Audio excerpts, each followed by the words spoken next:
Hey everyone, how are you? I'm Ethan Van Sciver, 27-year veteran of the comic book industry, world's most charming, elegant, eloquent, and yet humble man. Great big Star Wars fan, trusted member of the media. Good to be with you tonight. Looks like everyone is streaming all at once, and I, was not privy to any of the links. Why am I not being linked into any of these other shows? I don't understand it. Have I offended someone? Did I do something wrong? Uh, Something to think about. Hello, everyone. Let me see who's in the chat. We've got Camara's with me. Justin Miller says, dude, bro. Force Goes Fabulous says, we love the Pie Man. I love you too. EVS Sunburn. Yeah, I got some sun today. I had a really, really nice day. I had a friend of mine come over and cut my hair. Did a good job. Cut it outside. I mean, I was like, Hunter came by and he was just like, dude, you're becoming, Hunter said, you are becoming a gangster. I said, oh. He said, you have people come over and cut your hair by the pool. You are a gangster now. I'm like, oh, that's good. He's like, Al Capone. And then he told me that Al Capone's house went up on sale. And he said, would you buy Al Capone's house, Dad? And I said, yes, I would. That would make people absolutely crazy if I did that. Like Ethan bought Al Capone's house. Jonathan Hurst says, you're out of jail. Just temporarily. I will be going back to jail. I'm sure of it. I'm sure that my punishment is not over yet. Or maybe I will, maybe I'll be house arrest. House arrest would be fine, honestly. I wouldn't care too much about house arrest. Big deal. House arrest. I would be happy to stay here. All right. So, look, here's what people are talking about. Preston Poulter. And we could talk about this. Like, this is the kind of thing that I was just going to ignore, but it is funny. Preston Poulter is telling people that the police have called me with regards to harassing him and stalking him. I do not stalk Preston Poulter. Preston Poulter stalks me. And you can see why. I mean, you can understand why somebody like Preston Poulter would stalk me. I mean, many months ago, maybe a year and a half ago, Preston Poulter wanted to be on this show. I had an attitude a year and a half ago that my job, my sacred obligation was to promote Indiegogo campaigns by small press creators who just needed some help. And I'd be happy to help people out. Now, I've kind of stopped doing that as much because I've realized that so many people take advantage of that situation. And they don't. I mean, I help people out and they immediately stab me in the back. I might as well just not help them out. That's kind of been my attitude. But then my thing was it's just a matter of time. It's just a matter of timing. It's just a matter of, do I want to do it really? And all this stuff. When it came to Preston Poulter, I didn't really care that much about his book. His book was called Guinevere and the Divinity Factory, and I just didn't want to say that. I don't mind saying Graveyard Shift. I don't mind saying Black Flag. I don't mind saying Cash Grab, Jawbreakers 3, Guinevere and the Divinity Factory. I think I'd rather die than say that every single day in promotion of someone. So I kind of just ignored it. I just ignored him. Sometimes I'll do that when everyone's trying to get your attention, and a lot of people do try to get my attention. I will ignore sometimes. Sometimes I'll ignore you because I don't want to give you any attention. So that's what I did with Preston. Preston kind of went through this whole thing where he decided that I was I was the devil. For not giving him the attention that he wanted. And he decided he would, punish me for that. And then over time, he decided that, look, I've got the key to the way Ethan succeeds. The key to Ethan's success is that he demonizes an individual and then creates outrage videos about that person, and then rides that to cash and success. This is a very cynical view of what I do. I'm certainly anti-SJW. I certainly feel as though I'm going to spend at least a certain portion of my life fighting back against social justice warriors until their influence is non-existent. I will stop fighting SJWs when SJWs have zero power. in the world, in pop culture, in politics, that's when I'm going to stop fighting them. And it's starting to happen. SJW's influence is starting to wane, which is a good thing. What actually sells comics is that I'm, fun to listen to. I think people kind of relate to me on a lot of different levels, or people can cheer me on. People, like an underdog story, and I am an underdog. And the other thing that, really gets people to back my comic is that I'm really good at drawing comics. Let's not forget that I'm really, really, really good at drawing comics, like extraordinarily good at drawing comics, like better than most people. Most people are not that good at drawing comics. I am really good at drawing comics. The Lord reached down and he touched me right here. That's why there's some hair missing here, because God's finger right here. And he filled me with the ability, power, and inspiration to create great comics. And I took that and I created a character called CYBERFROG. And by the way, I will say this, CYBERFROG is the best new indie character. And like, CYBERFROG is the best comics character in a long time. He is singular. People understand him. He's got a great design. He looks cool. People like him. People love Salamandroid, and people can relate to this kind of threat that, the book kind of portrays, of the Vespis invasion, these giant alien wasps that come down from another world, that drift from world to world, from creation to creation, and destroy civilization. They land on planets and they just destroy everything that civilization built up over the course of millennia. Once they drain it dry, I guess they move on, but Earth was in their path, and this world that CYBERFROG came from, named Pradani, sent CYBERFROG sent Chelsin with CYBERFROG and Salamandroid to Earth to stop it, and they failed. I mean, it's a story in which they actually failed to live up to their purpose, and now it's a matter of trying to undo the damage that was done by that failure. That's the story of CYBERFROG, Wrecked Planet. Everyone likes it. I mean, that's the thing. I mean, just today it was pretty funny. Look, I look up the word CYBERFROG on Twitter every day. I want to see what people are saying. Most of the time, it's just praise. People are excited. They got their books from eBay. They've read the book for the first time. They're looking for the book. Sometimes, what'll happen is I'll look up, I'll search for CYBERFROG on Twitter, and I'll find people going, anyone know where I can buy CYBERFROG? And I'm right there. eBay link right here. Customer service. Please buy CYBERFROG. We'll make it quick and easy for you. That's what I do. Today, I actually found something really cool that I want to share with you. I wasn't going to do this right at the top, but frankly, it really was that cool. Like, there were Antifa, a bunch of Nazi types, and they were talking about CYBERFROG, and they were calling me a loathsome individual. And I would like to think that Antifa would consider me to be not friendly. Antifa would not like me. I don't take it personally. They're backwards. These people, they think they're fighting fascists when they're just fighting normal Americans. I am anything but I'm not anything but a fascist. I'm not. But I'm not a fascist. I don't think. Let me think about it. No, I'm not. I'm not a fascist. That's one thing that I'm not. So in any case, that confusion quite aside, okay, these Antifa types have to admit, look at this. This crazy person here. Let me just click on this crazy person. Just your local chubby chaser and vor. What is vor? What is vor? Here to follow those who share my interest. Ew, what is horror kink talk? What the fuck is going on with people? What is this? Is this what vor is? Like big fat women? What is? I don't want to know. I don't want to know. But in any case, this person's talking to a bunch of crazy people. They're talking about Richard Spencer. They're talking about quarter pounder. And this person says, I don't know if he's better or worse than the Robotoad guy. Oh, you mean John Delarose? John Delarose is far worse than anyone that we just listed. John Delarose is worse than Richard Spencer. He's worse than the core. Oh, you mean me?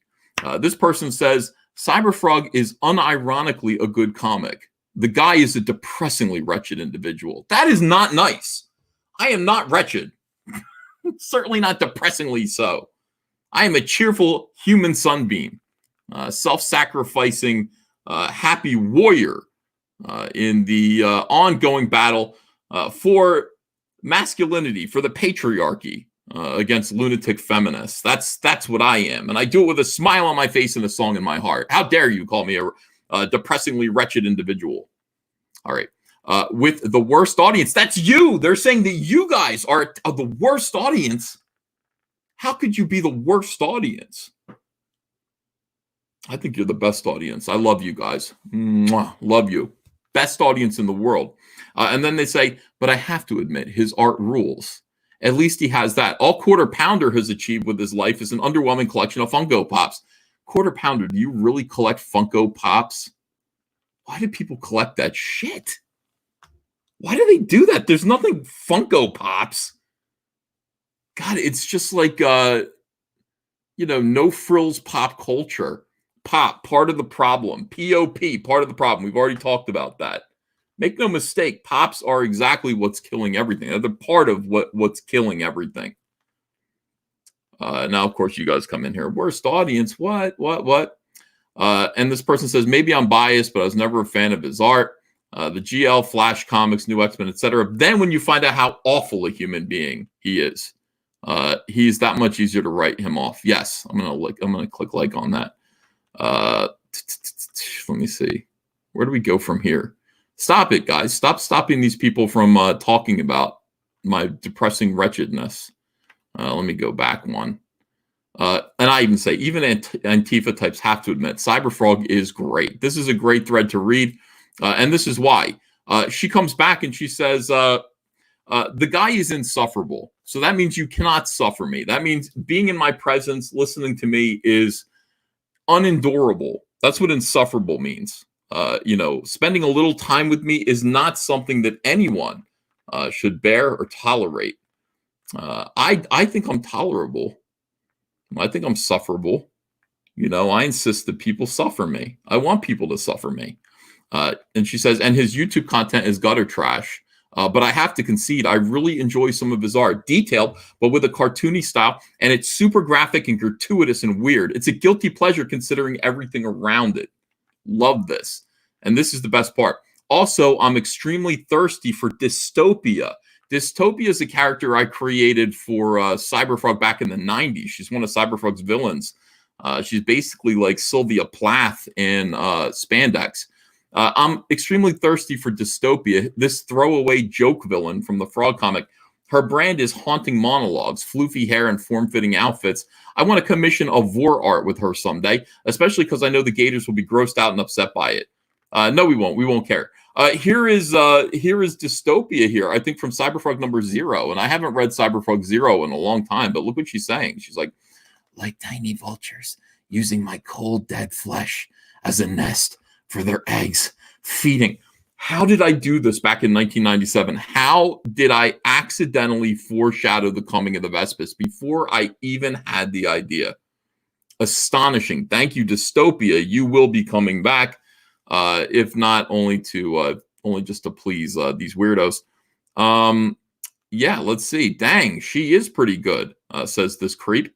I think it's fair to give my honest opinions on stuff. Feel like it makes me pretty rational and fair. The thing about reactionary gators is that they're obliged to convince themselves they hate stuff because of the politics vaguely attached to it. And that's a boring way to live, in my opinion. That is a boring.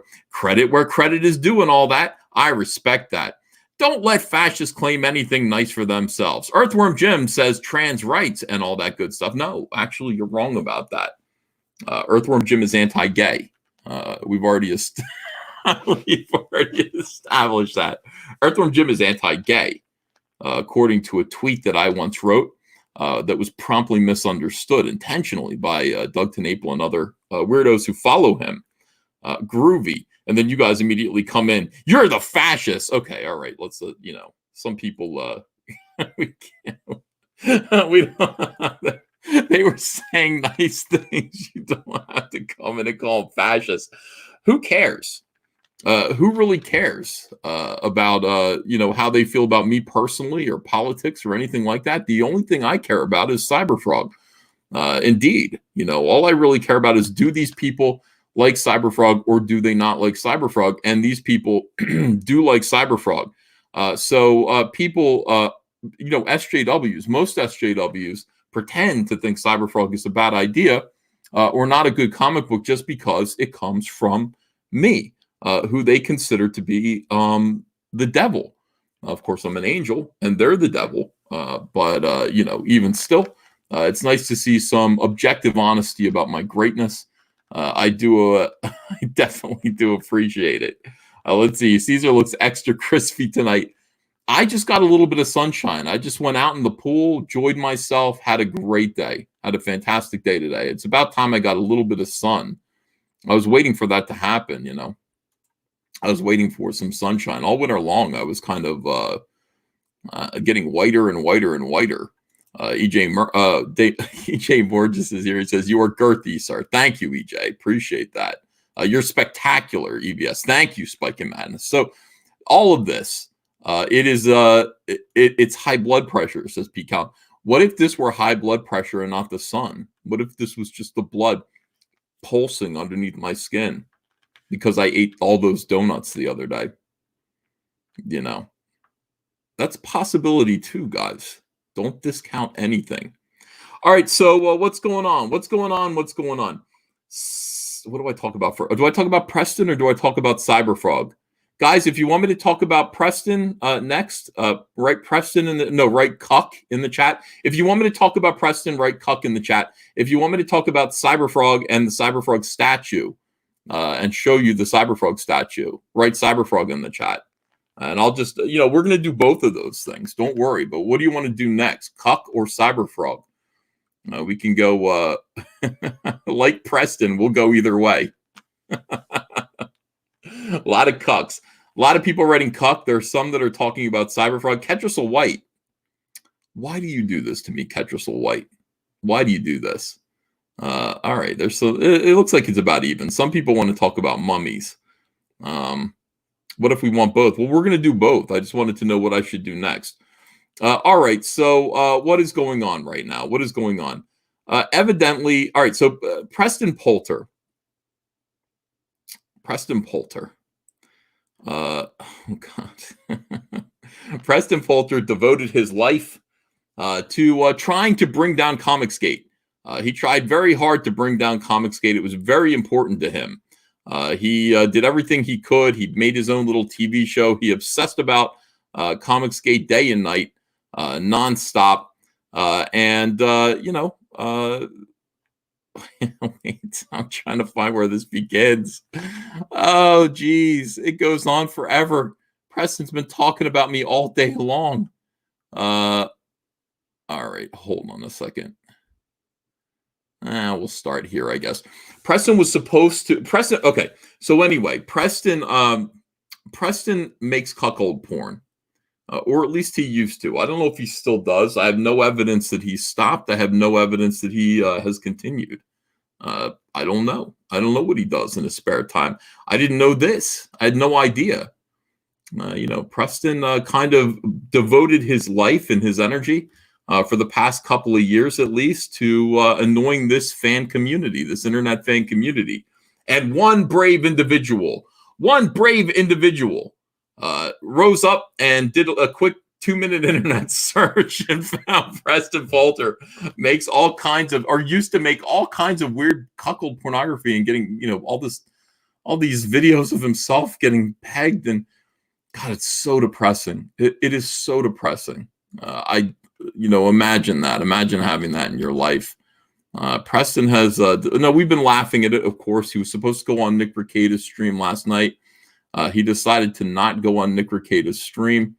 And the reason why he didn't go on Nick Rekieta's stream was because he said that he didn't want me stalking him and laughing about his little tiny hole, which is, something that, never mind. It's a reference from one of his videos.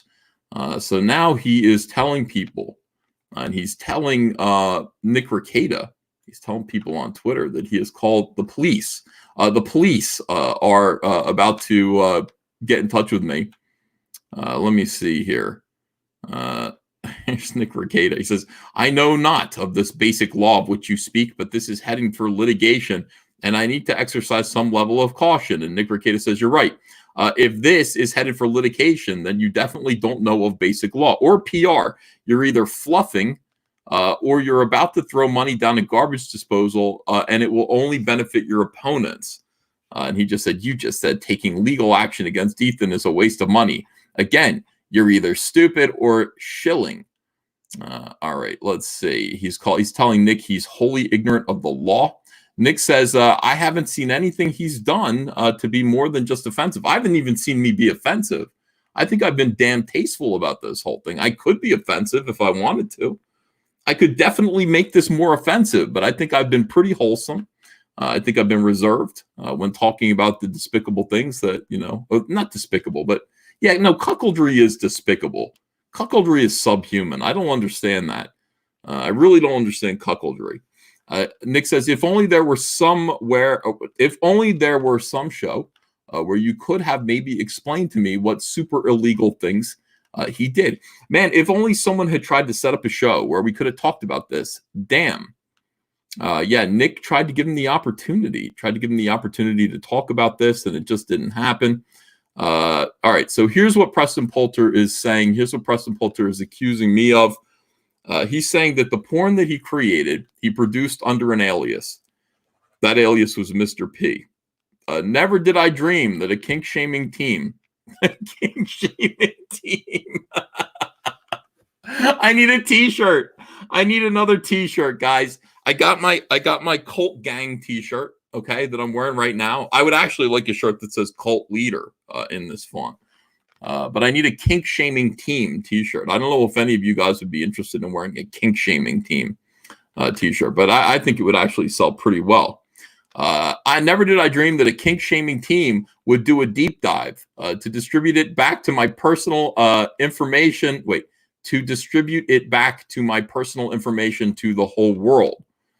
Never did you dream about that. All right, so what Preston is saying here, I guess, is that, look, he, even though you can see his face, he did this under a fake name, Mr. P. He didn't realize that other people who he didn't want to find this might find it, this pornography that he distributed through the internet, all over the internet, that he made public, and that they would actually show everybody. He didn't realize that if he ran a double life, if Preston Poulter were attacking Comicsgate nonstop over here while making awful, shitty comic books, and the other half of him was calling himself Mr. P and getting pegged by his wife and being cuckolded on video. He didn't realize that anybody would discover this about him. He didn't think this would be a problem, and this side of the aisle had no right to know about this side of the aisle, or vice versa. But when those two sides came together, we had a little bit of trouble. He didn't dream. Never did I dream that a kink-shaming team. Oh my God. All right. So the meaning of revenge porn varies. This is what he's going to get. This is how he's going to arrest me, I guess. The meaning of revenge porn varies by statute. So you can't really speak with absolute authority. According to New Jersey, where Ethan lives, it counts as revenge porn under NJSA 2C14-9 subsection C, knowing that he is not licensed or privileged to, quote unquote. Preston actually removed that section from a larger section of law of text, which, this is meant to further describe the idea of making personal, private pornography with someone. And me, let's say that I cucked Preston Poulter in a video as a private video. He was holding his wife's hair back or whatever it was. Now, if we made that awful, hellish bit of videotape just between us, I would not be allowed to distribute that just because Preston's a dickhead. That would be me knowing that I am not licensed or privileged to distribute that personal bit of video. But you see, he already distributed it to the world. He did this. I don't know why he's so stupid. The meaning of revenge. Okay, so he repeats this to wow. He repeats this twice.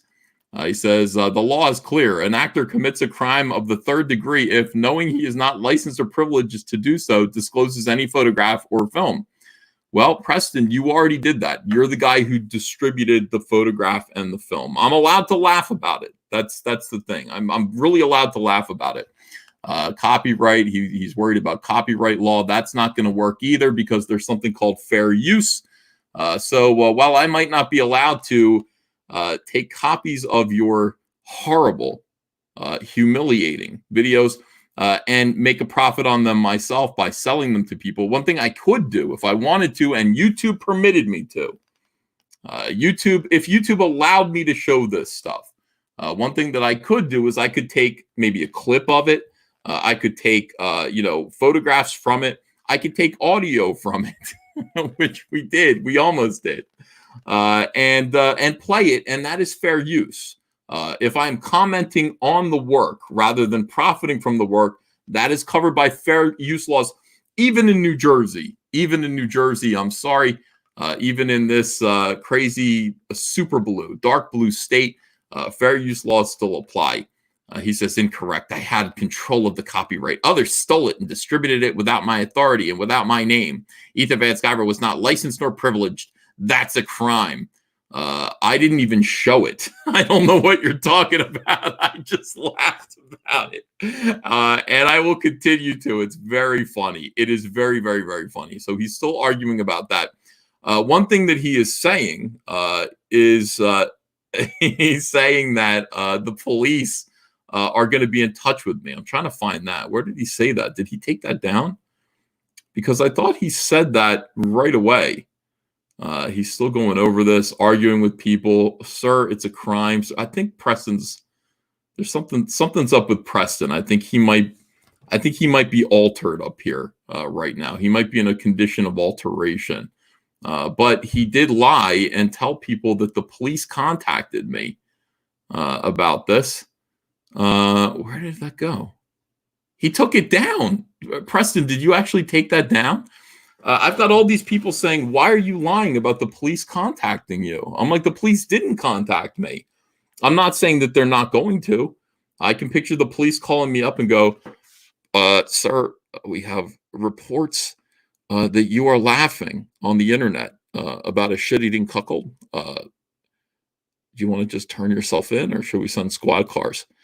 In which case, if that happens, I will say, send squad cars. I do want to be frog marched out of the house. Why are they arresting you? Because I was laughing on the internet at Preston Poulter, a weird Texan cuckold who made a whole lot of videos. First, he made videos trying to destroy my business. Then he made videos, or no, that's what he did. And then we discovered he made videos of him doing unspeakable things, or, being the receptacle of unspeakable acts at the hands of his wife. So here's what I want to say to you guys. Now, if Preston's right, I'm going to jail for a long time. If it's against the law, it's against the law to make fun of a cuckold who was previously devoting all of his time and energy to undoing and destroying your business. If it is a crime, is it a crime to make fun of Preston? I don't want to even use foul language to describe what he was doing. You guys know what he was doing in the videos. I keep saying cuckold, pegged. He was pegged. He had his knees up around his ears. It was absolutely horrible. He had a terrible grimace on his face the entire time. It is very, very, very funny. If that's a crime to laugh about this, then I'm going to jail.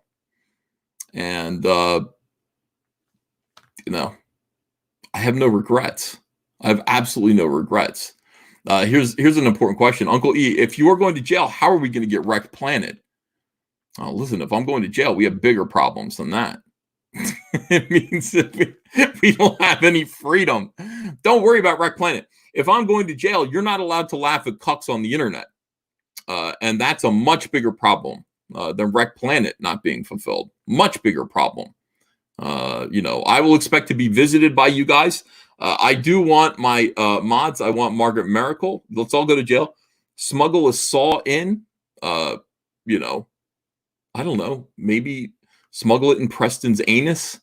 Get whatever you can do to help me escape prison. That would be great. Get Andrea to finish the other 2 books. That's an idea too. We'll get Andrea to finish it. Captain Ahab says, not for me. I don't care. Captain Ahab doesn't care about his freedom. Captain Ahab just wants his comic book. I can relate to that. Lloyd Aloha says, most of Ethan's enemies are Hi Comicsgate. Thank you, Lloyd Aloha, for just saying hi to Comicsgate. It's not so hard. Yeah, all my enemies are really dumb, and they step on rakes, and they are terrible, terrible people. Now, Preston was supposed to go on Nick Rekieta's show. Wait, let me check something here real quick because, all right. I wanted Deadwood Dale to come on tonight because Deadwood Dale made a really good video that is kind of pertinent to this. We're going to watch that video together. We're going to actually EFAP Preston, Deadwood Dale's video about the evil of Anti-Comicsgate. It's pertinent to the Preston Poulter thing, but it's also, it kind of defines this one little group of balls of human testicles who get together and plan horrible things and say horrible things on the inexcusable things. And I think Deadwood Dale's just had kind of enough of it, and he made a very good video today. Preston gets his legal advice off Craigslist, says Mr. Wonderful. That's not a good place.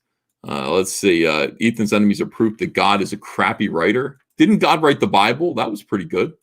Let's see here. Michael Von Doom says PP should monetize with a chocolate bar, starfish sensation. This isn't something that you can live down very well. That's right, 7. Comicsgate TM to mouth. That's what that stands for. TM stands for to mouth, which is unhealthy and unsafe. All right, so do we talk about that? No, let's take a break and let's do CyberFrog for a minute. So as you guys know, I've got a comic book that has done very, very, very well. Very well indeed. This is CyberFrog Wreck Planet. Look how sad this is. I know there's pain. Why do you lock yourself up in these chains? Why? Yeah, you've got no one to blame. That's Heather Swain cuddling CyberFrog as he's backstabbed by an enormous Vespis stinger. All right, hold on a second here. Let me put the audio on.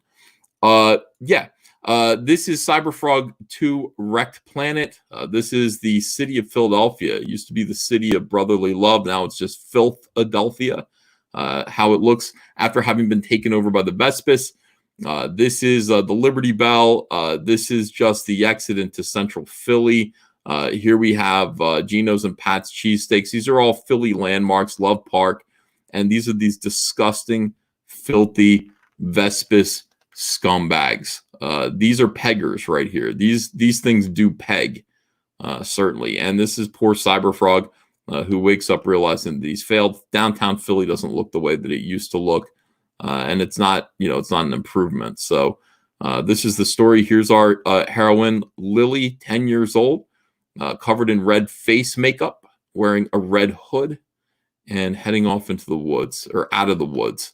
And CyberFrog meets up with her here. So this is the beginning. These are the first 4 pages of CyberFrog 2 Wrecked Planet, a story that will break your heart. I promise you it will break your heart. It is the toughest, darkest sequel since The Empire Strikes Back. And here is the trailer I made.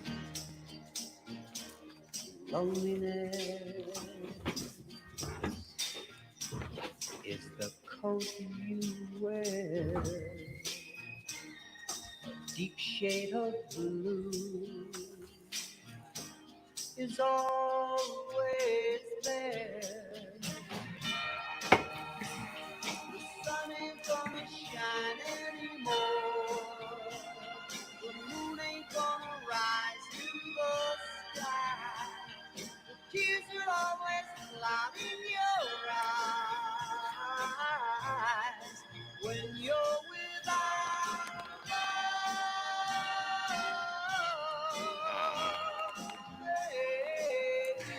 Yes, everyone. CyberFrog 2 Wreck Planet back at today. We're at $883,087. Now we've got a bunch of things going on because we did so well. And we did crazy. We made so much money on this campaign. You guys have elevated CyberFrog to indie cult hero status. I mean, we can do whatever we want now. And I told you guys we would. First thing that we're doing is we're making tiny little free PVC toys. If you back this campaign at the $25 level, you are going to get a free little miniature CyberFrog toy. It's going to be on a little card. It's going to be about the size of a Hot Wheel. God damn, I'm excited about this. Hold on, maybe I should get that ready too. Let me stop sharing so I can. Hold on, what is this? Yeah. Hold on. Yes, it's great. Okay, let me pull this up here. Oh, damn it, 3D Robin. You are totally awesome. Open image in a new tab. Okay, that's going there. All right. I know you guys are concerned. Don't be concerned right now. Don't worry. It's okay. What is this? God, Robin is so great. Open image in a new tab. I got to show you guys all of this. Open image in a new tab. I know he's saying, Robin is like, I got to stop sending you my roughs because Robin sends me his rough digital sketches. And when he does, I share them. I show them to you. You know, I show them to you guys. All right, hold on. The tears are always something in my eyes when you're with them. I'm going to open this in a new tab as well. And then this, open this in a new tab as well. And then we can close this out here and I can come back to you guys. And now we can do it. Now we can talk about toys. We can talk about what you guys are going to get. Now, here is the thing. If you guys back this campaign, at the $25 level, you are going to receive a CyberFrog PVC toy. It is going to look, it's going to be on a card. It's going to be little. It's going to be about the size of a Matchbox car, maybe a little bit bigger. It's going to look like this. Let me blow this up a little bit. This is just roughly what it's going to look like here. I'm going to have James Dean Anderson design the card. We're in the toy business, everyone. We are in the toy business now. We're in the toy business. And we've just made one little toy. We're making one little toy, but this is just the start. I've got more stuff coming up, guys. You are every single one of you. I'm going to make 20,000 of these. I'm going to make 20,000 of these CyberFrog toys so that each of you get one. And this is the very first CyberFrog toy. As you can see, it's going to be on this little bubble. You're going to be able to order another one if you want to. You can order 2 of them if you want to, because this guy is free. But we're going to be making a Salamandroid toy to scale with this little miniature CyberFrog toy. I put 3D Robin in charge of doing that. 3D Robin, I said, look, here's the thing. I want Salamandroid to actually be so big, but I also want these 2 toys to fit together. Like if CyberFrog's crouched down here, Salamandroid should be over him, like, roaring like over his head. 3D Robin went to work on that. This was his initial rough sketch of the toy. As you can see, this is how the 2 toys are going to fit together. This is just a very rough digital sketch. So you'll see if you get this, CyberFrog fits right in here, right in this little pocket underneath him. He's protecting his brother. Look how great this looks. So Robin went to work and he started refining this all day today. He started refining it. Here is the Salamandroid toy. One of the drawings he sent of me of it from the side. Here it is. Oh, look how fucking cool this is. Okay. Here it is from the front. This is the Salamandroid PVC toy. And this is going to be for sale. So what's going to happen is, yeah, you get the CyberFrog for free, but this is the grip. This is the art of the grip. You actually have to buy the Salamandroid toy, and that is what's going to hopefully push us past 900,000 and move us towards $1 million with this campaign. I'll be adding this very, very, very soon. As soon as I get prototypes in or finish looking prototypes, as soon as I get the prices in to make sure that this is, what we can offer. I got to make sure the pricing point oh God, I'm so excited. I'm so excited about this. But this is just the beginning. This is just the beginning. You guys want to take a look at the CYBERFROG Our Heroes sculpt? We talked about, well, I mean, look, over here, this is the Jay Lee cover. But down here, scroll down. This is the Our Heroes cover. Now, I have hired some of the best sculptors in the world and people who know how to get these things produced, from an idea that I have onto the finished boxed item. I have staff now. I have people on my payroll who are actually making this stuff happen now. This is CYBERFROG, Our Heroes. He's going to be standing on this base with this crushed Vespis underneath him holding a stinger. Behind him is going to be a gigantic bust of Salamandroid. This fire is going to be there. It's going to light up. There are going to be bulbs inside the fire, little lights that light it up. CYBERFROG is going to be painted with like hot chrome metal paint. He's going to be shiny like the Silver Surfer statue. I just got the first image today. First image of what the sculpt looks like for CYBERFROG. So far, the sculptor has done and printed out for me, and he's sending it to me. He's sending me out the first printout of this. Check this out. Here he is. Damn it, dude. Damn it. That is so fucking cool. There is my CYBERFROG. This is the statue that so far, the first print of the CYBERFROG Our Heroes statue. Now, we're going to do a bunch of stuff with this. I already paid for the sculpt. It was expensive as hell. I've got the best sculptors working for me now. The best sculptors, guys.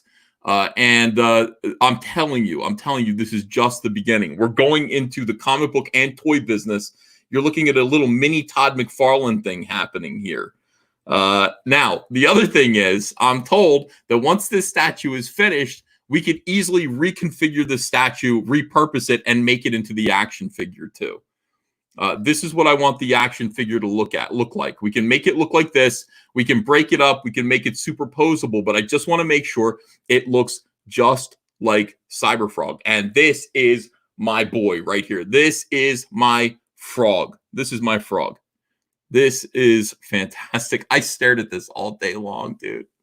I sent this over to Zach. I was like, Zach, look at this shit. Look what we're doing, dude. We're in the statue business. We are actually doing it. So this is going to be great. Now, what we're going to do is we're going to do a bunch of things. First of all, the sculptor and the guy who's helping me to produce all this stuff, the producer, I guess I could call him the producer. These guys want to be anonymous and all this stuff. The producer, he told me, look, we could just take this and instantly make a bust. If you want to make a bust of this, we can finish out the arms maybe. Just do a $60 bust as well. That way you'd have more product out there for people to buy. I said, yeah, I definitely want to do that because not everybody is going to be able to afford a $200 statue. So we'll do a $60 bust that's basically going to look like this, and he'll have a base underneath him rising up out of the swamp water, maybe something like that. So that's the first thing that we're going to do. And then we're going to do a 1/6 scale CYBERFROG Our Heroes piece, which will look, exactly like this. This is the piece that they're doing. And then we're going to do a 1/4 scale version of this. That's going to be much bigger, much more detailed, and much bigger. Okay, so it's going to be like 18 inches high or something like that. How big is a 1/4 scale statue? Enormous, right? I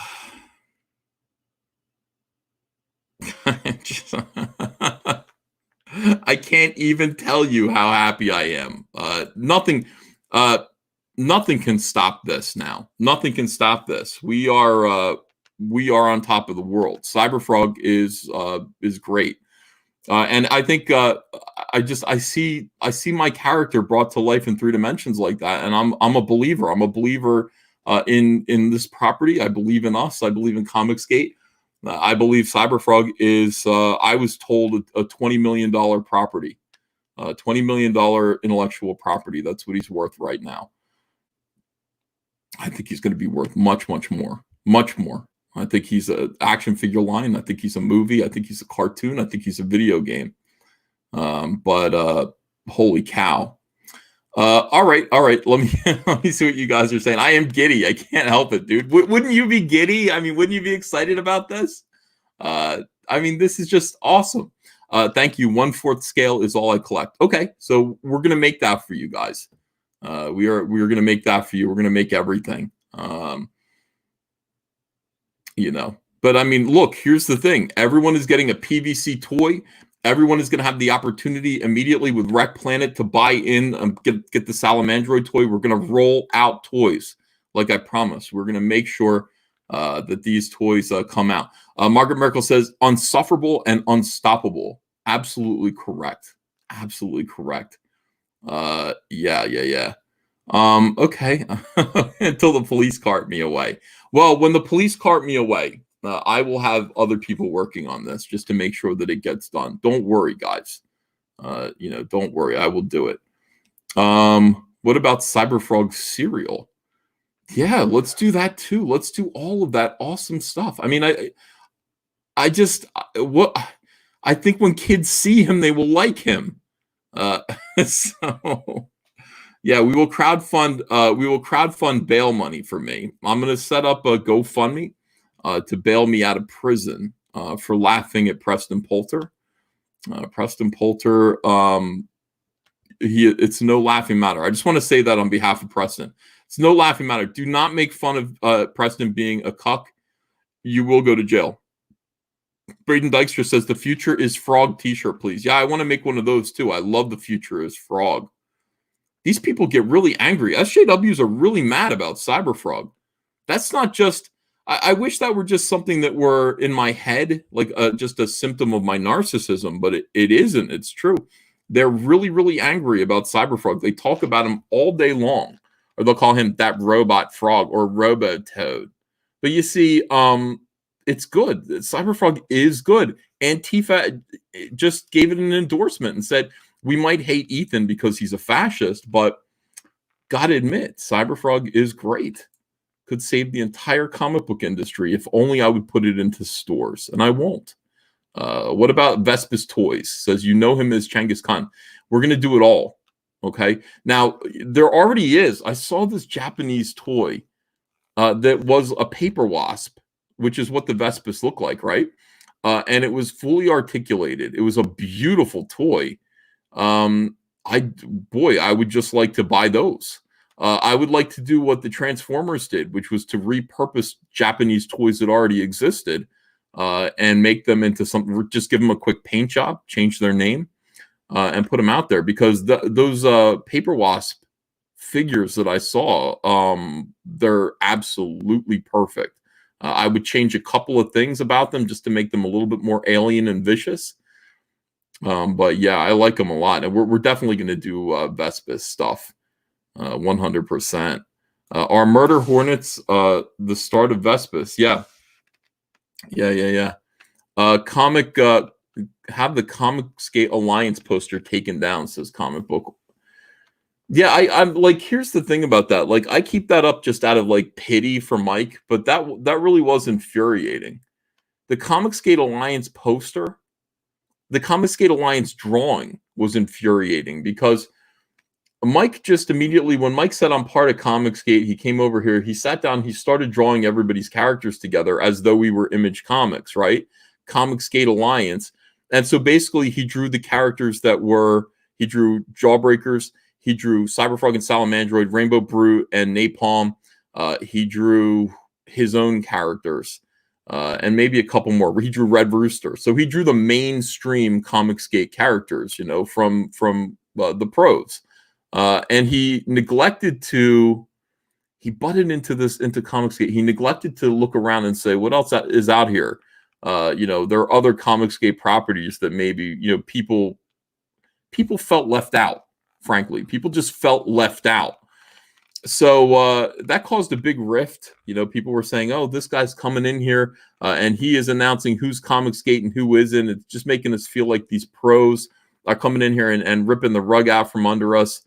And that was just a huge bad problem. And not only that, we're not Image Comics, and we never were. Like there's no Comicsgate alliance of characters. We're all doing our own different thing.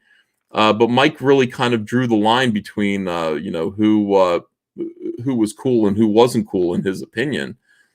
And then Mike took that piece and made a poster out of it that he put up for sale without my permission. And then Mike made a T-shirt, which he wears every day. That he wears it so that you can only see Salamandroid and Cyberfrog on his screen, his terrible drawings of those characters. And then Mike put it on the cover of his comic book. He made it a variant cover for Lone Star #1, again without my permission. You know, I feel like it was a sleazy thing to do. Not only did he make everybody upset, but he stole my characters. He's making money off of my characters, and I think he just kind of figured it was out of the goodness of my heart that I wouldn't bother to embarrass him and have that taken down. But I don't know. Maybe I will. And maybe I will. Thank you, Mike, for promoting Cyberfrog. No, you don't. I don't need Mike to promote Cyberfrog. Cyberfrog can do fine without Mike. I don't want Mike profiting from Cyberfrog. That's how I feel about it. Louis Fillet says, "Why don't you sue him?" Send Mike a lawsuit. I don't know if he's made much money off of it, but any money, you know, is too much. So people are saying take it down. Well, crypto fashion, you know, take it down. What can I tell you? Charlie's London official says, "You showed that prototype and Yan looked at me, rolled his eyes and says, 'Okay, when do you want it, birthday or Christmas?' Am I that predictable? LOL." Oh, thank you, Charlie's London. I love you and Yan. You guys are the best. Well, I mean, we gotta put it into production. I don't know how long it takes to make a statue, but I will keep you guys updated. All I know is like the sculptor was like, "Do you want me?" I printed out 2 of them. "Do you want one of them?" I was like, "Yes." Like, send it to me right away without fail. I want that on my desk right now. It's so good. And it's just the start. I mean, there's so much to look forward to. He was just like, wait till you see it painted and, you know, all that stuff. Yeah, of course. Camilo Wallace says, "I did a Cyberfrog drawing with my superhero in July 27, 2018.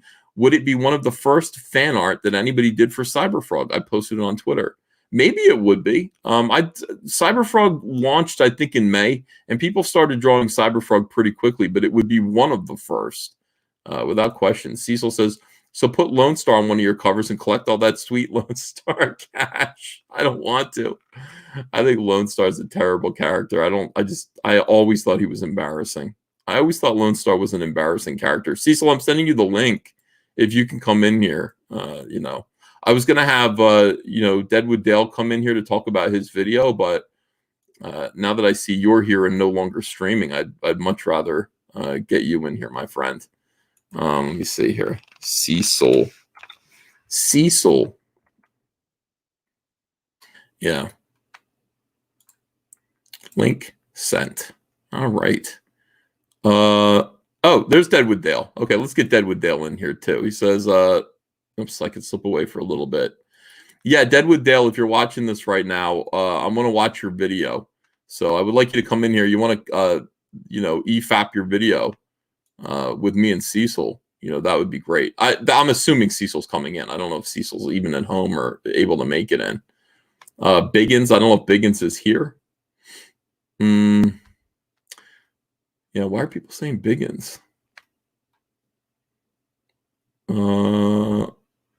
Yeah, Deadwood Dale's making great videos lately. I don't know if Cecil's even at home or Cecil? Yes.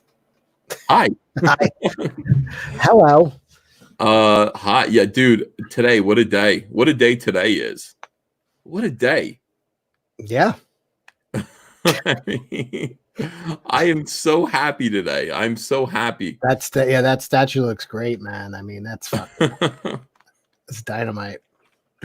Yeah, it's amazing. I'm thrilled. Let's see. Heather, Froggy, Sal, and you with interlocking bases. I don't want to be there. I don't, I don't want to do self-insert, Cecil. That's just tacky to do. Oh yeah, no self insert is so. That's so SJW. Cecil, Preston is telling everybody that the police called me up. Yeah, I heard they I gave you a talking to for making fun of, sir. Hello. Did the commissioner call, the police commissioner? This is kind of a big crime. Yeah. I had to. I was subject to an interrogation. We hear that you've been making fun of a guy who shoves things up his asshole and watches while his wife sucks other guys' dicks. Is this? I hope this is not true, sir. This carries a lengthy prison sentence. Yeah. They beat me up a little bit, Cecil, for it. I'm not. They said, "Who's going to believe you?" And they punched me in the face. Yeah, it must have been like in L.A. Confidential, where Russell Crowe is fucking working you over while you're tied to a chair. Yeah, it was similar to that, and I was just like, "Oh my god, the police brutality of it all." And Preston was probably watching, going, "Me next." Here's Deadwood Dale. Hey, Dale. You're muted. How's it going? Good, man. Good video today on the evils of anti-comicsgate. Yeah, I enjoyed it. I did enjoy it. Now, do you mind going through it with us and watching it? Yeah, sure. Okay, I know you're busy. You said you're doing family stuff tonight. Man, yeah, I can probably slip away for like 20, 30 minutes. All right, we'll go pretty fast with this, but whenever you make a video like this, I want to kind of go through it. And let me go just skip through. I was kind of sad. I'm not my usual cheerful self in this video. How could you be? This is disgusting, right? Yeah, the way he's talking about Tug's daughter, he can go fuck himself. Yeah, for real. All right, here we go. You don't have to completely. He will. Wait, what? He's like, he could go fuck himself. I'm like, he will. Yeah, right. YouTube, but it's another place where you can upload your videos. I personally just started my own BitChute, and I'll have the link to it in the description below. I'm not going to go on BitChute because bitch is in it. You know what I mean? No, I mean, to be serious, though, it's something I think we got to think about. Nerdrotic is one of those guys. He talks about it all the time. You got to have an alternative to YouTube. I don't think there is an alternative to YouTube. If the idea is just posting videos somewhere, then BitChute is fine. DLive is good for live streaming. But when it comes to actually getting a big audience, YouTube is it. And until there is a replacement, there's no point in this. Until BitChute actually can match the audience that YouTube can bring. But it's got to start somewhere, right? Yeah. I mean, Razor Fist has been doing it for like a year, and he's got, I think, 80,000. That's good. Close to that. Yeah, that's good. That's still nothing compared to what he has on YouTube, though. And I don't know. I'm a downer about it. I'm happy on YouTube. I really don't believe in all the conspiracies that they're gonna kick us all off of YouTube because we're. Have you been following the whole Naughty Dog video game false DMCA bullshit? Yep. Yeah, I mean, that's a pretty big reason why we should be looking into other platforms. You're talking about Sony going after people with a shell company. It's a foreign company, so they can pretty much get away with false flagging videos. Mm-hmm. No, I mean, look, what are they flagging people for? For showing content of their videos? Is that what it is? Hurting their feelings. It's just hurting feelings. That's all it is. That's crazy. All right, here we go with your video. YouTube channel before, way before false DMCA claims, way before false flagging and any of the shit got out of hand. So be sure to follow me on BitChute as well. I want to talk about anti-comicsgate, and this is probably going to be one of the last times I specifically talk about Preston Poulter. It used to be before where I just felt like someone, you got under their skin, you maybe just insulted them in a way that they couldn't let go, and they just have to keep coming after you. They hold a grudge. I used to just think that was who Preston Poulter was. It was as simple as they're just upset that they never got their way. They're just entitled, really. The thing about Preston Poulter is that the more that is revealed about him, the more we get to know him, it's clearer to me now that he is just not a well person. There's something seriously wrong with him. He is likely a sociopath, someone that gets off on any kind of negative attention. They don't really care that much about the consequences. They lack the kind of self-preservation of their own sanity and the well-being of people around them. They don't really care that much. So That's, you nailed him right there. All yeah, that because stuff. at first it just seemed like he's just a guy you insult on the internet and he just can't let go of a grudge. But there seems to be more, because I show later in this video the tweet from Butthurt Batman where he just, I mean, he nails him perfectly. And I didn't think about the alternate, the other option of him just being a sociopath. Mhm. But I mean, that's perfect because it really is the only thing to explain his motivations.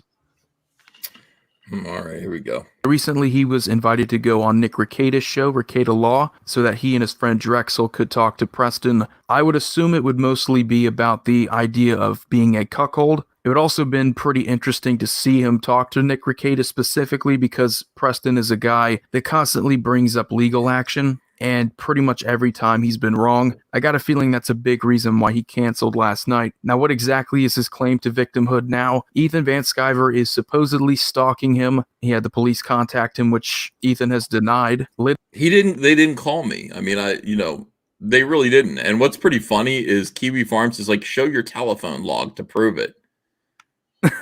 Well, they're asking you to prove it? Yeah, I have to prove that the police didn't call me. Well, Preston can't prove that the police called me. I mean, how do you do it? Keep proving a negative for Preston. Well, and I showed him actually did it. I said, yeah, here's my phone log. Here's me trying desperately to order a dumpster during COVID-19 so that I could empty out my garage. Here's me ordering pizza. Here's me calling Zach about the statue and bragging about it. And here's Hunter calling me.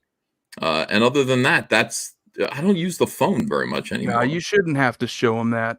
I don't care. Any of that. I don't mind. This is the whole thing about it. It's fun. And they go, you could have edited your phone log. And I'm like, then why ask me for it? If it isn't conclusive proof, why are you asking me for it? These people they're something else. Yeah. I don't know. Part of me likes the Kiwi Farms thing. It's just funny. All right, here we go.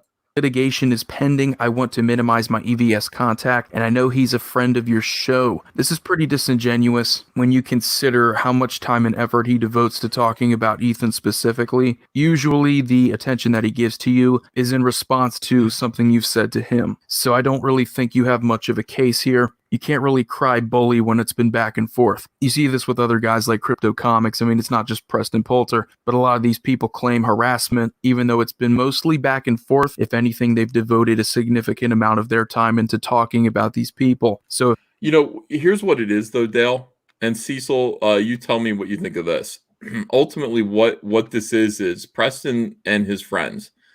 What they're hoping is going to happen, and what their end game is that they finagle this situation into some kind of a lawsuit because ultimately they think that if they get me into a lawsuit, then discovery will mean that they get to read all my private messages, which will expose everything that they believe. Right. Like they're going to find out, they're going to see me interacting with War Campaign and telling War Campaign to harass people.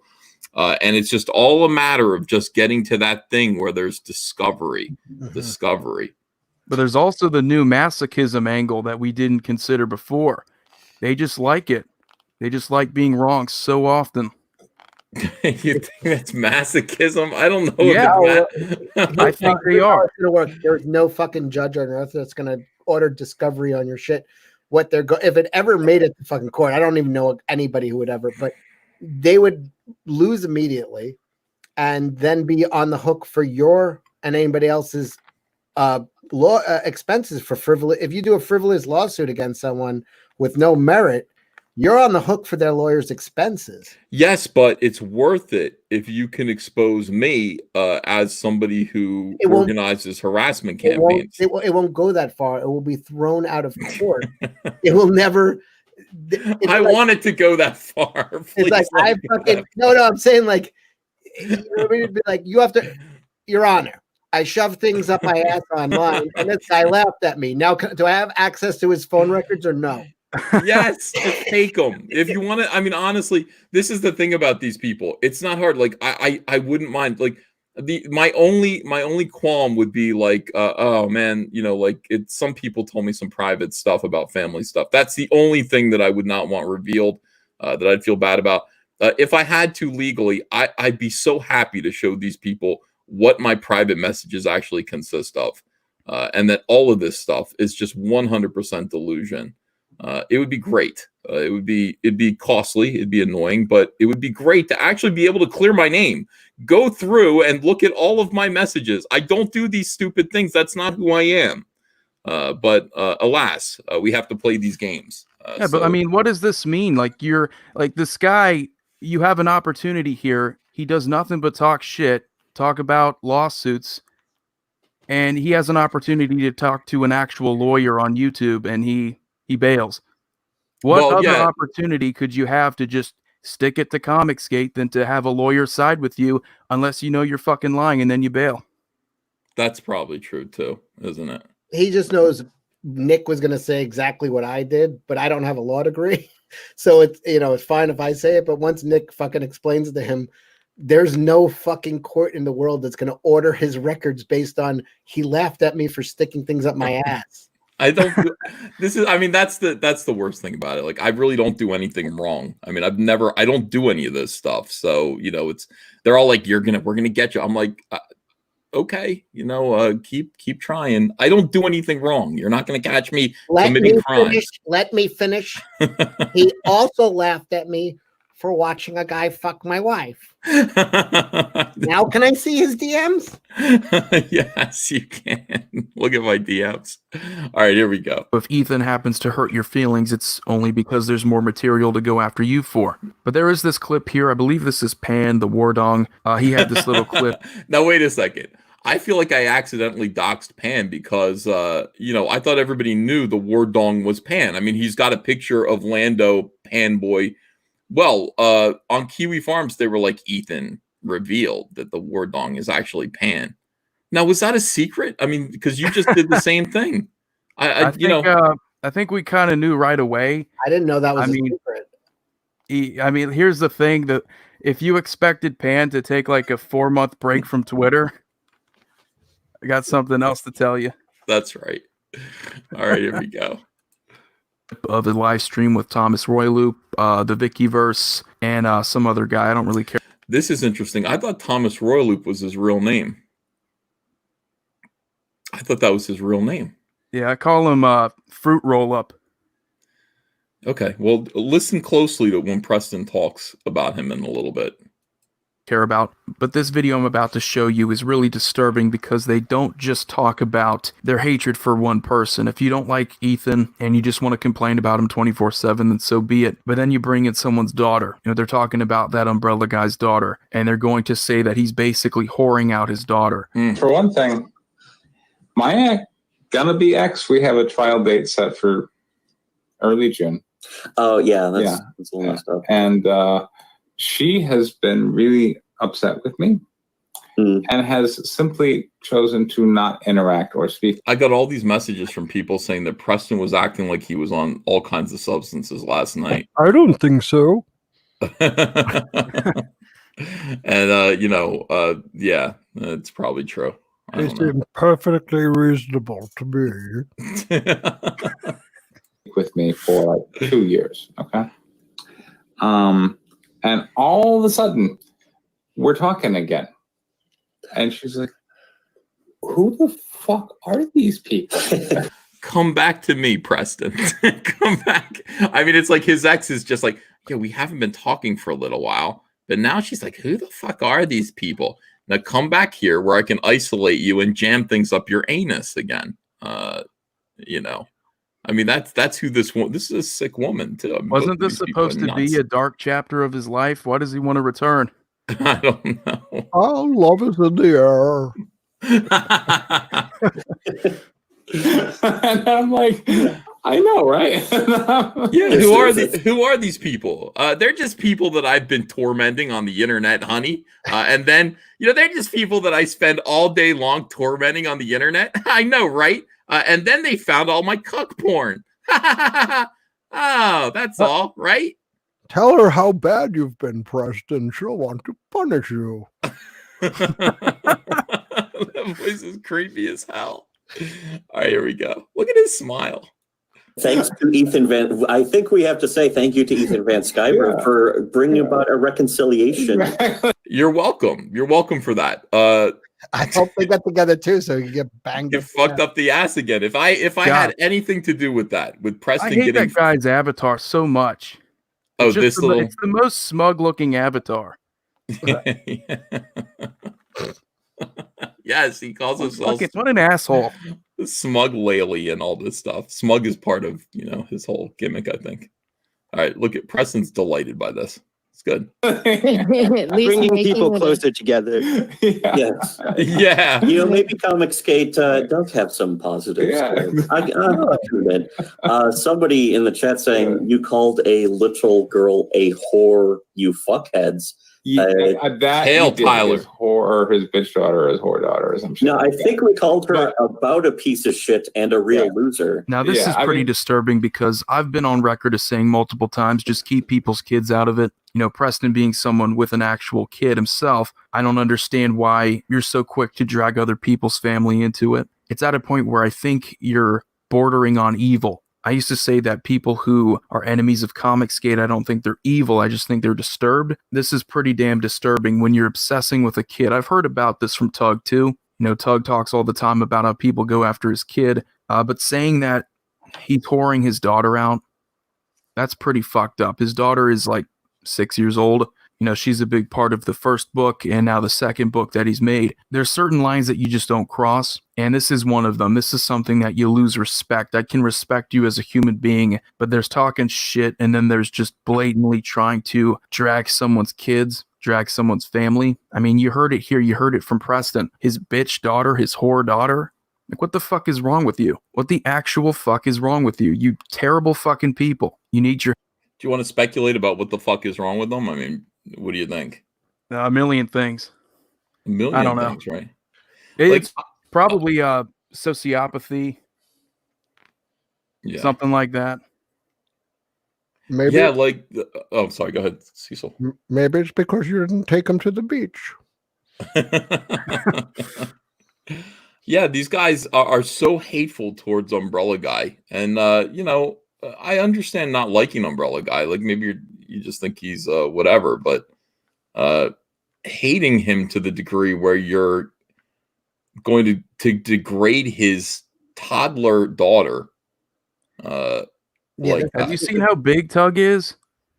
He's a big He's guy. One of the last guys I'd want to piss off in Comicsgate. Yeah. Yeah, but you have to understand, if Tug was beating the shit out of him, that would be, he'd fucking come in his pants. All right, so here we go. Your head's examined. You need some serious fucking help because this is not normal. I wouldn't dream in a million years of going after someone's kids. But you see the same people here. You see Vickyverse every fucking day. See Thomas Royloop every fucking day do the same shit. You want to bring up legal action? Pray it doesn't bite you in the ass. Because all you have to do is show people videos like this when you're talking about people's kids. Let's show this to an officer. Let's show them what you think about someone's daughter that didn't do anything to deserve being called a whore at all. It's just something you don't do.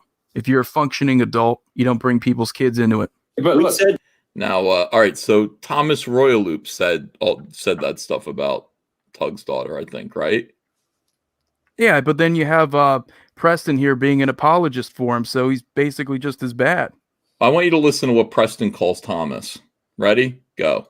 if you say, yeah, look, Tyler, you're a fucktard. You're an edgelord who wants to come here and pearl clutch. Go fuck yourself. Yeah, if you're going to be mad. What Roland said was. What? Who said? He called him Roland. Roland. He called him Roland. What Roland said was. That's weird. Did Preston just dox Thomas Royaloop? I don't know. That's pretty weird. Interesting. All Maybe we should write a page on Kiwi Farms about it. right. Maybe. Like his 5-year-old daughter and then his brother, his whore daughter. That's a fucking joke. And if you can't accept that that's a joke, then I want to talk to you about Daddy Can't Rape Us All. Can we talk about let's that? talk about Daddy Can't Rape Us Rape All. Us All, Preston, because it doesn't target anybody. It's not mentioning people's family members. It's not mentioning anything bad that happened to their family members. You're not bringing up real, actual people. You're just singing a song. That at the very worst is just facetious. It's not bringing up anybody specifically. So that is a false equivalency, something you're going to see all the time from these people. You know, that's pretty ironic calling someone an edgelord too when you're hanging out with Thomas Royloop. Real quick. Jesus, that. Go fuck yourself. As far as Ethan doing funny songs that are just memes, but thing is, the point was Tug is whoring out his daughter. Absolutely, He actually was. Yeah. That's Well, he not. still is. Yeah, that's not even up for. Guys, I just want you to see this because I think we got 1,751 people in here right now, and you might not be familiar. When we talk about Comicsgate, we talk about our critics and the people who are trying to end Comicsgate. Used to be social justice warriors, but now it's factual. Like, these are degenerates. These are the worst people on the face of the earth. You've got Thomas, I guess Roland, who is sitting there calling Tug's 6-year-old daughter a whore. You've got Vicky, and God only knows what's up with Vicky. I don't even want to get into that mess.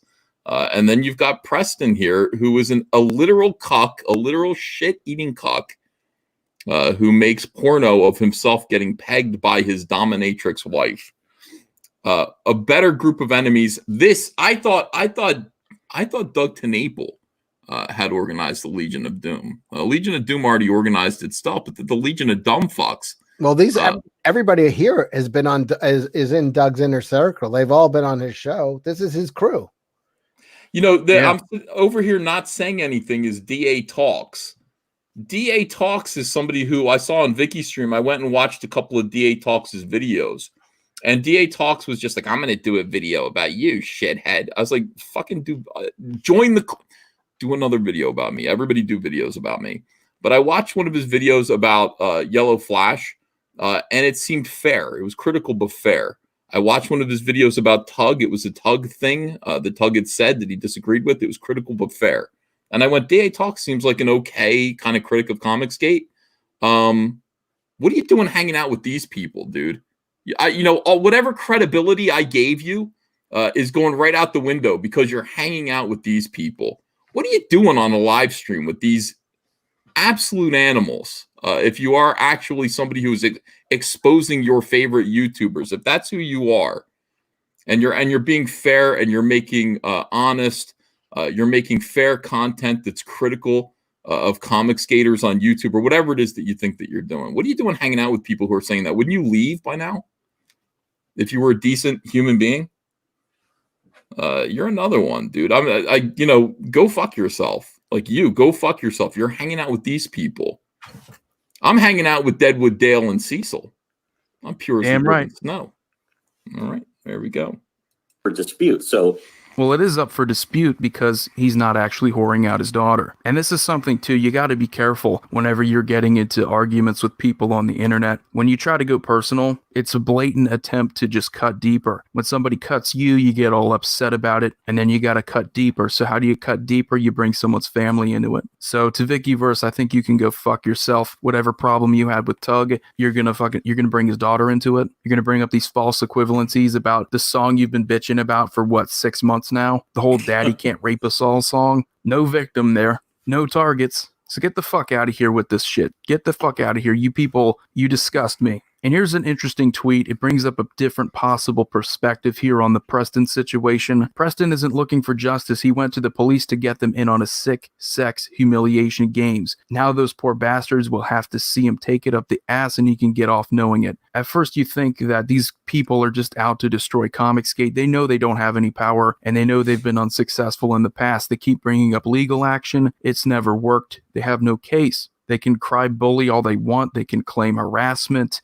stalking. It's not there. So the next possible option is that these people are just sociopaths that want to make news no matter what. They want either your love or your contempt. And with Preston, it's quite clear. He's even said it himself. He knew that those videos would surface and that people would use them against him. I've had Preston in the past reach out to me, say he wants to debate me or wants to talk to me. I've said no. I have no interest in trying to talk to him. He's completely unhinged. You could see it when he had his little debate with Wenger, which I thought was fucking useless. He spent the entire time, I think he just drank half a bottle of whiskey or something. And that's just on top of all of the lies he's going to spew, all of the conspiracy theories. And there's just no point, because there's something called confirmation bias. When you're so dead set on believing your own lies and having other people believe them, you just can't use facts. You just can't use anything to debunk that. There's no recognition of burden of proof. They want to bring up all these reasons why they don't like Ethan, because he's apparently related to Zoe Quinn, or that he's part of the Mormon mafia or something. I don't know. It's all 4chan conspiracy theorist bullshit. And at this point, I honestly think that this will be my last video about Preston Poulter. I'm not going to give him any more attention, because I typically don't assume that people are beyond just being a little weird, which at first glance, that's what Preston Poulter is. He's just a little weird. Then you see him make videos every single week, why he doesn't like Comicsgate, and it stems from him not getting a quick enough response, being applauded for his presence. And then you see in the debate with Wenger, he gets called out for being a trust fund kid. Why does he get called out for being a trust fund kid? Well, he spends the entire time up to that point calling everybody in Comicsgate a kiss ass to Ethan Van Sciver. Well, you're just sucking up to Daddy Ethan for an opportunity. Meanwhile, he still receives money from his dad. So he's been called out for his projection every single time. The most recent one was his Pornhub videos where he gets cucked. This is after, months of calling people cucks. This is after months of questioning the masculinity of people, even like Dan Fraga. So the worst that people have done to him is really just call him out on his own hypocrisy. That's it. If you got your own sexual fetish, so be it. But if it makes you look like a hypocrite, we're going to call you out for it. If you weren't such a massive asshole to people, they wouldn't have a reason to go after you. This is the internet, though. It's back and forth. And are you really going to go and call the police because what someone said to you one time stung? The whole pegging thing, I think that really had to sting. But it really wouldn't have happened if you just didn't spend every fucking waking minute into lying about Comicsgate, trying to lie about its people. You spend all this time trying to assassinate the character of people that are really just minding their own business. He has to stick his nose into other people's business that are just there just because they're Comicsgate, because simply just being Comicsgate and existing in this sphere is deserving of his hatred. And this is actually kind of sad, because I looked at one of these older posts, and I remember this back in April. Just a little over a month ago, we had a situation where Atomic Basement Comics, Mike Wellman, this guy threatened to blow Ethan Van Sciver's face off. Then Preston shared his story, sort of like that scene in Breaking Bad when Walter goes up to the old guy in the wheelchair and he's like, hey,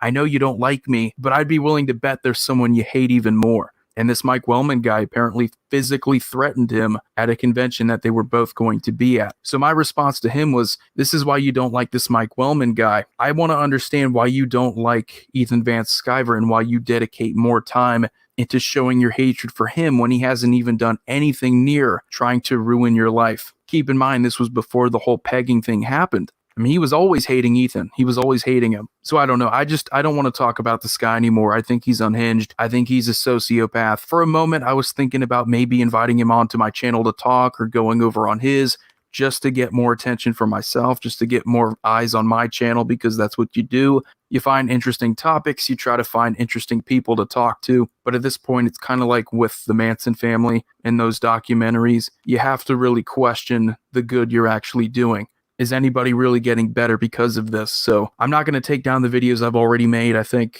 I stand by everything I said.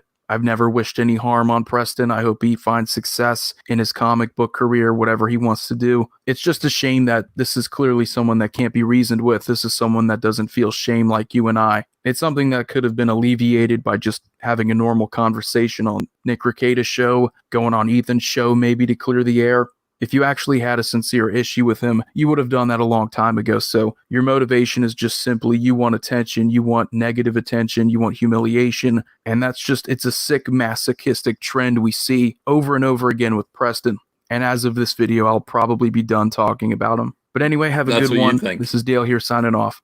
Yeah, Dale.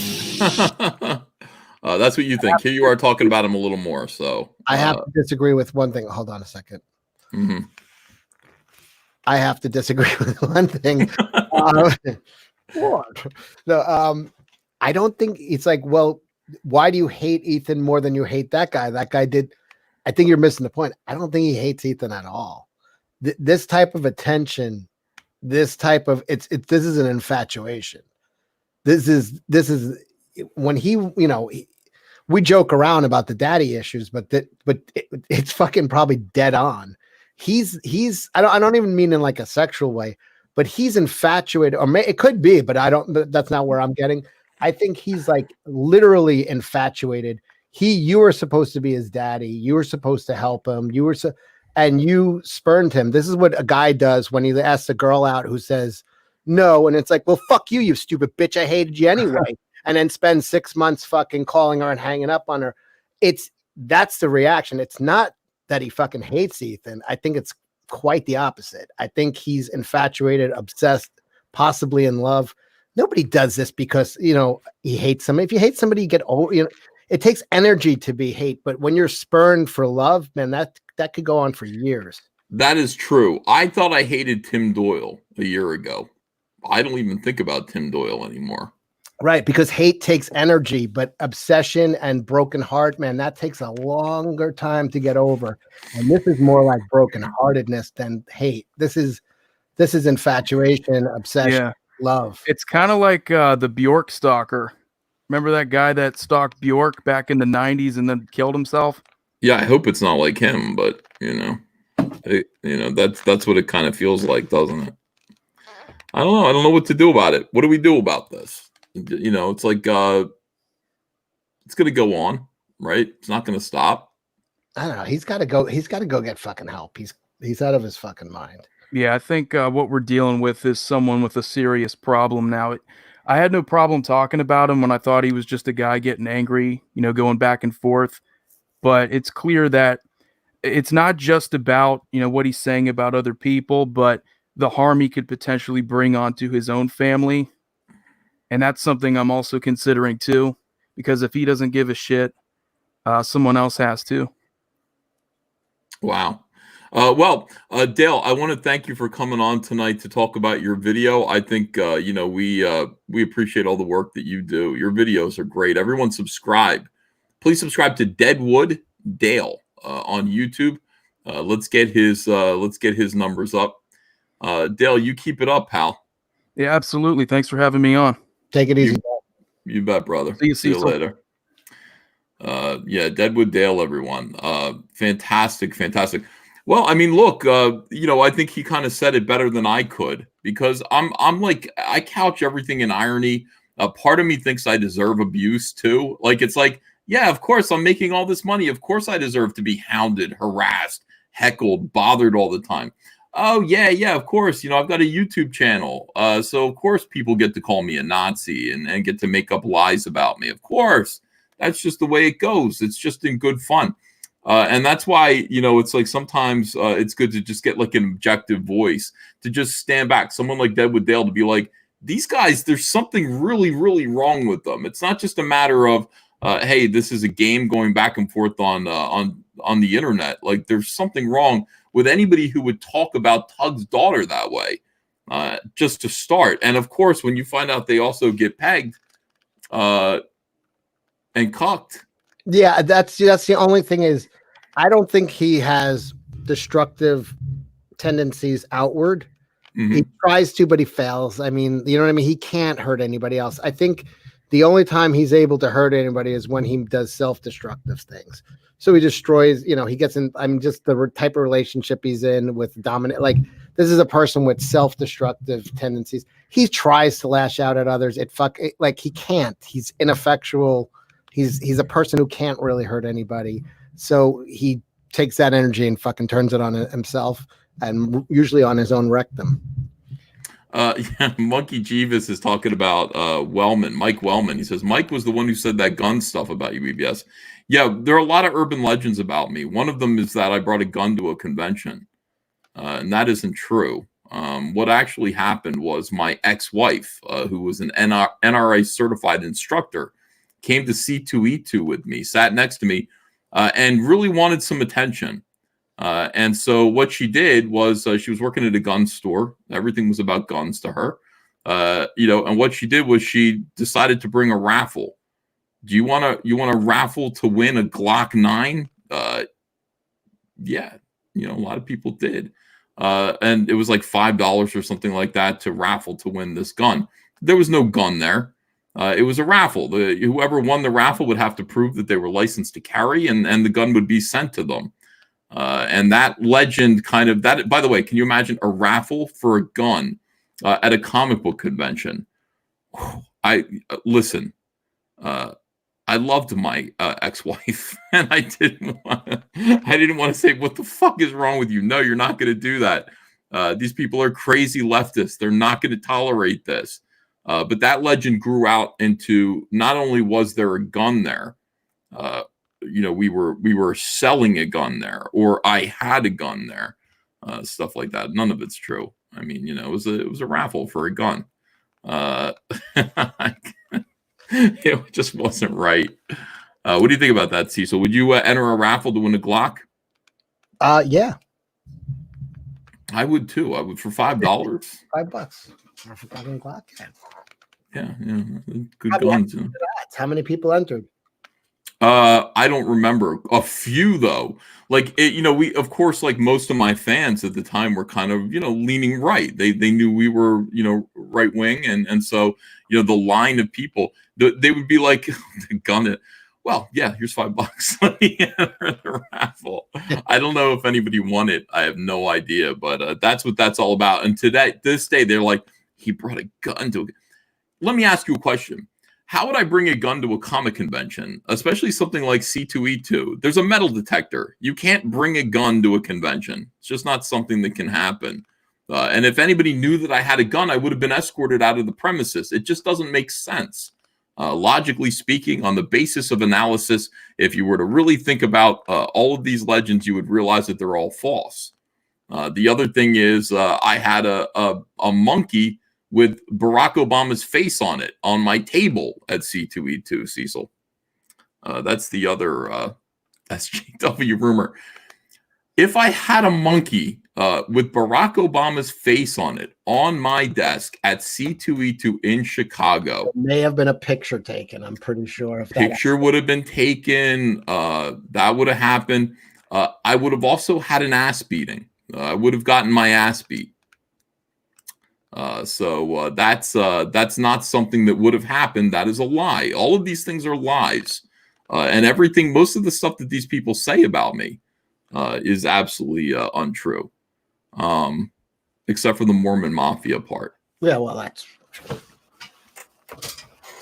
join the Amish. You should join the Amish Mafia. You're nearby, right? Yeah, the Amish are around me, and they're really good cooks. I like their bowl cuts. I would get a bowl cut if I had any hair. Can you get a full Amish outfit for streaming? Yeah, I think so. You guys kind of got Amish names, your whole family. You got a Zebediah in there? What was the kid's name in you guys all sound like— I don't see why. No, there's a Zachary, there's a Zachary, but Zachary isn't even weird anymore. It was weird at the time. Noah, you guys, Noah. Yeah, you all sound like Children of the Corn. Yeah. Well, Josiah does. There are a few. I've got a brother named Micah. Micah is Children of the Corn. Like, you don't meet too many Micahs. No, you guys have kind of, I guess it's a Mormon thing, but you kind of have it sounds like Amish names to me too. Yeah. Well, no, it's not. It wasn't a Mormon thing. It was just my mom, for some reason, wanted to name us all out of the Bible. I don't know why. I don't know why that was the case. My mom's Wiccan now. I'm sure she regrets it. My mom probably would have chosen other names for us. Yeah, like Lucifer. Yes. Well, to be fair, my name was supposed to be Moon Puppy. That was going to be, my name before Rationality, I guess, took over. I was named Ethan. You were cheated. You were stolen. Your birthright was stolen, Moon Puppy. I would like to be called Moon Puppy. That's out of Gidget. My mom was watching. I didn't realize. I was like, why would you call me Moon Puppy? And then I saw Gidget movies, and I think her boyfriend. Yeah, her boyfriend was Moon Puppy. That's it. Yeah.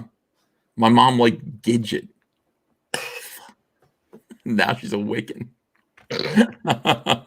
So anyway, that's what's going on. Cecil, how excited are you about the Salamandroid toy that 3D Robin is making right now? It looks like this. I'm positively rigid.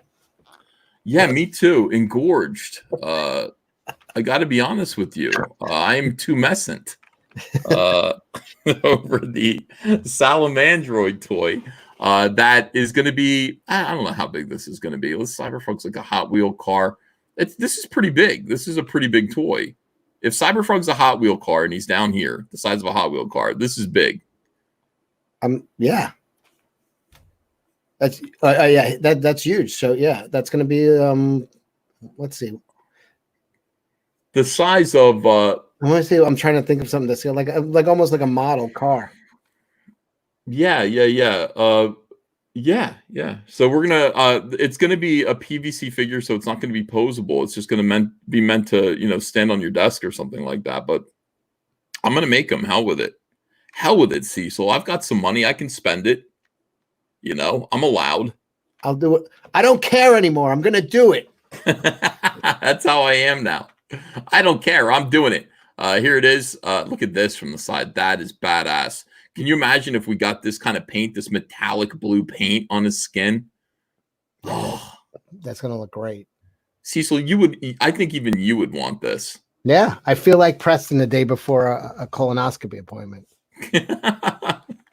And then over here we've got the sculpt of Cyberfrog so far. Now this is the Cyberfrog statue, our heroes, but we're also probably going to just make a bust of it. I've never seen anything so perfect in my entire life. That is impressive. That is dope.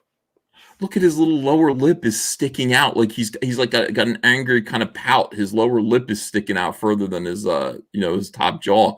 I drew him like that in on the cover for 1998, and thought I was being pretty cool. He picked it up. He did it here.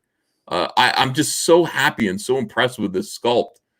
Very excited about it. I would say go back in and put some warts on his back. He needs some like bumps on his back. The texture's nice, but he's going to need bumps like a toad. Do I do that or do I not? What, with the bumps? Yeah, I don't know. Does it look better like this? What do you think? I like the bumps. Man. Yeah, I do too. Yeah. This is gonna be huge. This is the Teenage Mutant Ninja Turtles of the we were due. There hasn't been a big toy kids property in years. I mean, they just keep recycling stuff from the 90s and 80s. We're due for a big hit breakout toy. And I think you're holding on to something here, man. Cecil, would you be proud to be my friend if this is as big as the Turtles? Well, as a hanger-on, of course. Yeah, if this is as big as the Turtles, I really expect. Yes.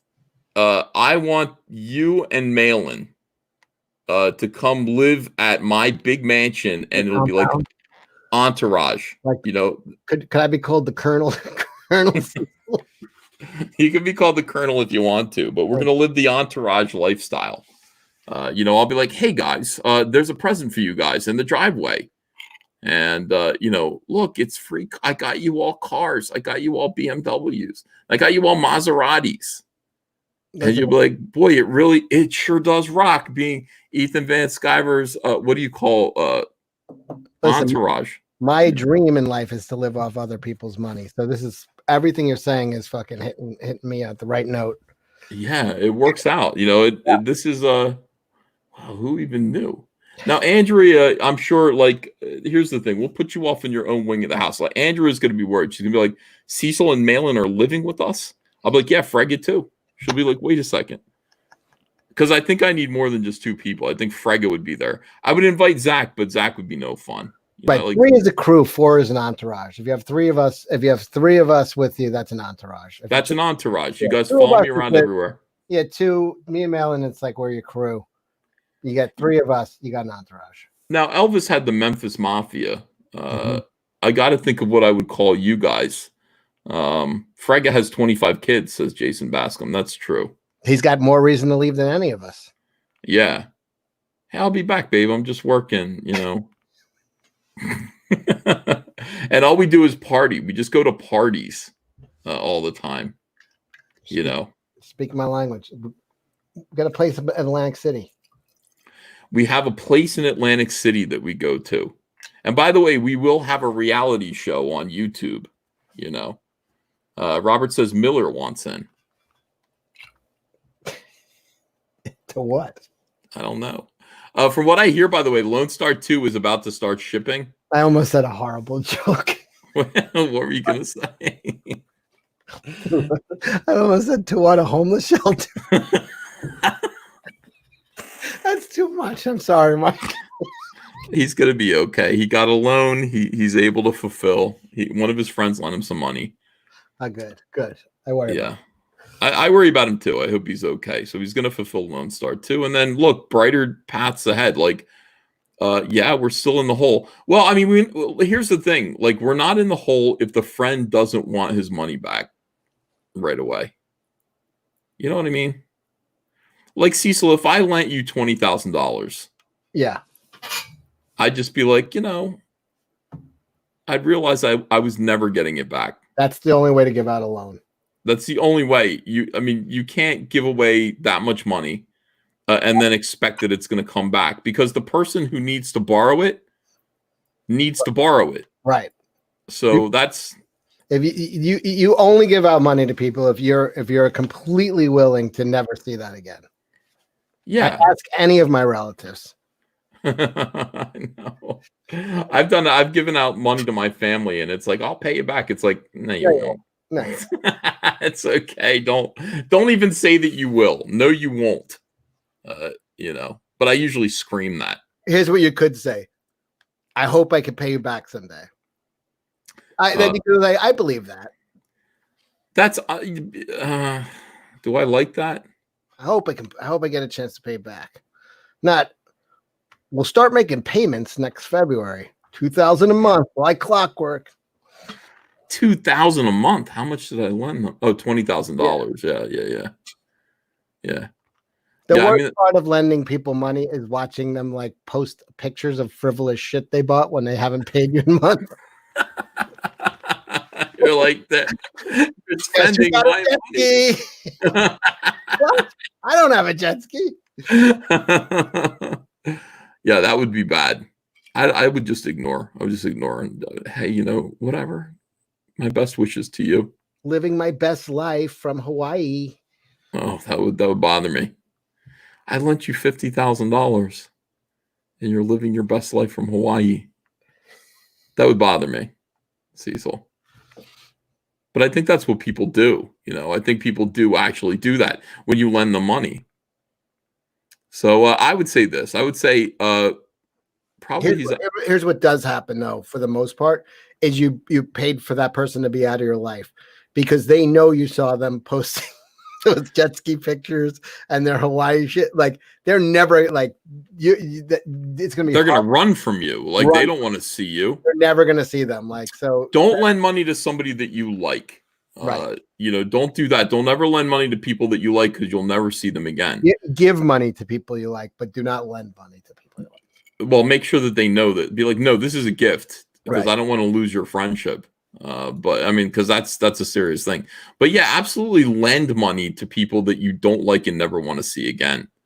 And so, you know, Preston, you need a loan. I mean, what the fuck? Do you guys need a loan? Any of you guys?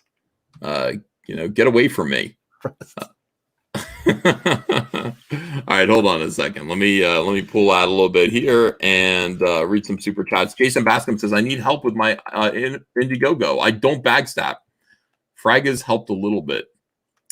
How do we feel about helping people with their Indiegogos now? Is that still something that I'm doing? I'm sorry. Who'd you read that from? I didn't see it on the screen. A fellow named Jason Bascom. I don't know what he's doing. I don't even know what his Indiegogo is. I don't think. Take a look. I'll take a look. Look it up, Jason Bascom. I don't know if I help. I guess I want to kind of, but I don't trust anyone anymore. I really don't. I have trouble. I have trust issues now. I've burned him too many times, folks. Yeah, I'm like, don't. You're gonna hate me and call me names if I help you. Shut up. Give me some money. How do you spell his last name? Bascom. You know. Oh, I know the name. Yeah. Okay, hold on. Let me. He's in the chat. He's like, no worries, if not, my man. No, I'm not worried about it. We're pulling it up. For goodness sake. Is it Unhinged Entertainment presents Absolute Book 1? Oh, that sounds familiar to me now. Yeah, you want to share that? I'll share your screen. Queen Bee, I do trust you. Don't you worry. But I mean, you know, my heart can only break so many times. Let's take a look at this. Let's take a look. Let's be objective here.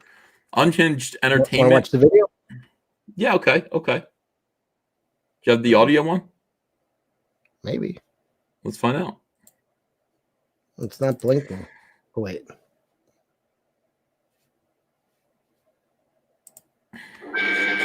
Yes, you do. I don't know if this is copyrighted music, though. Why? I hate that picture of me. It's everywhere. All right, go.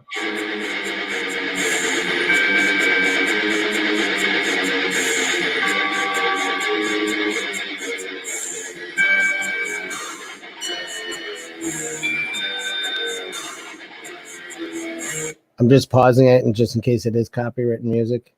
This picture here you don't like? It's everywhere. Like, come on. How aren't there more recent pictures of me? By the way, look at me. I'm like, I watched that stupid video you told me to watch. There are no ghosts in fucking. And it was true, Cecil. No. Fucking, they got somebody put a link in the chat to an interview with Stanley Kubrick where he's talking about the ghosts. So there are ghosts, but they're not literal, Cecil. No. The only thing that him and fucking listen, the movie was much better than the book. I read the book. The book is bullshit. Don't worry about it. The book's fine, but the only thing that Kubrick and fucking King even agreed on is the fact that they're ghosts.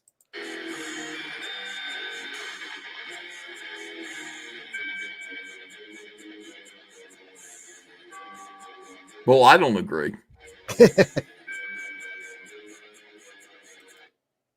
That looked like a panda.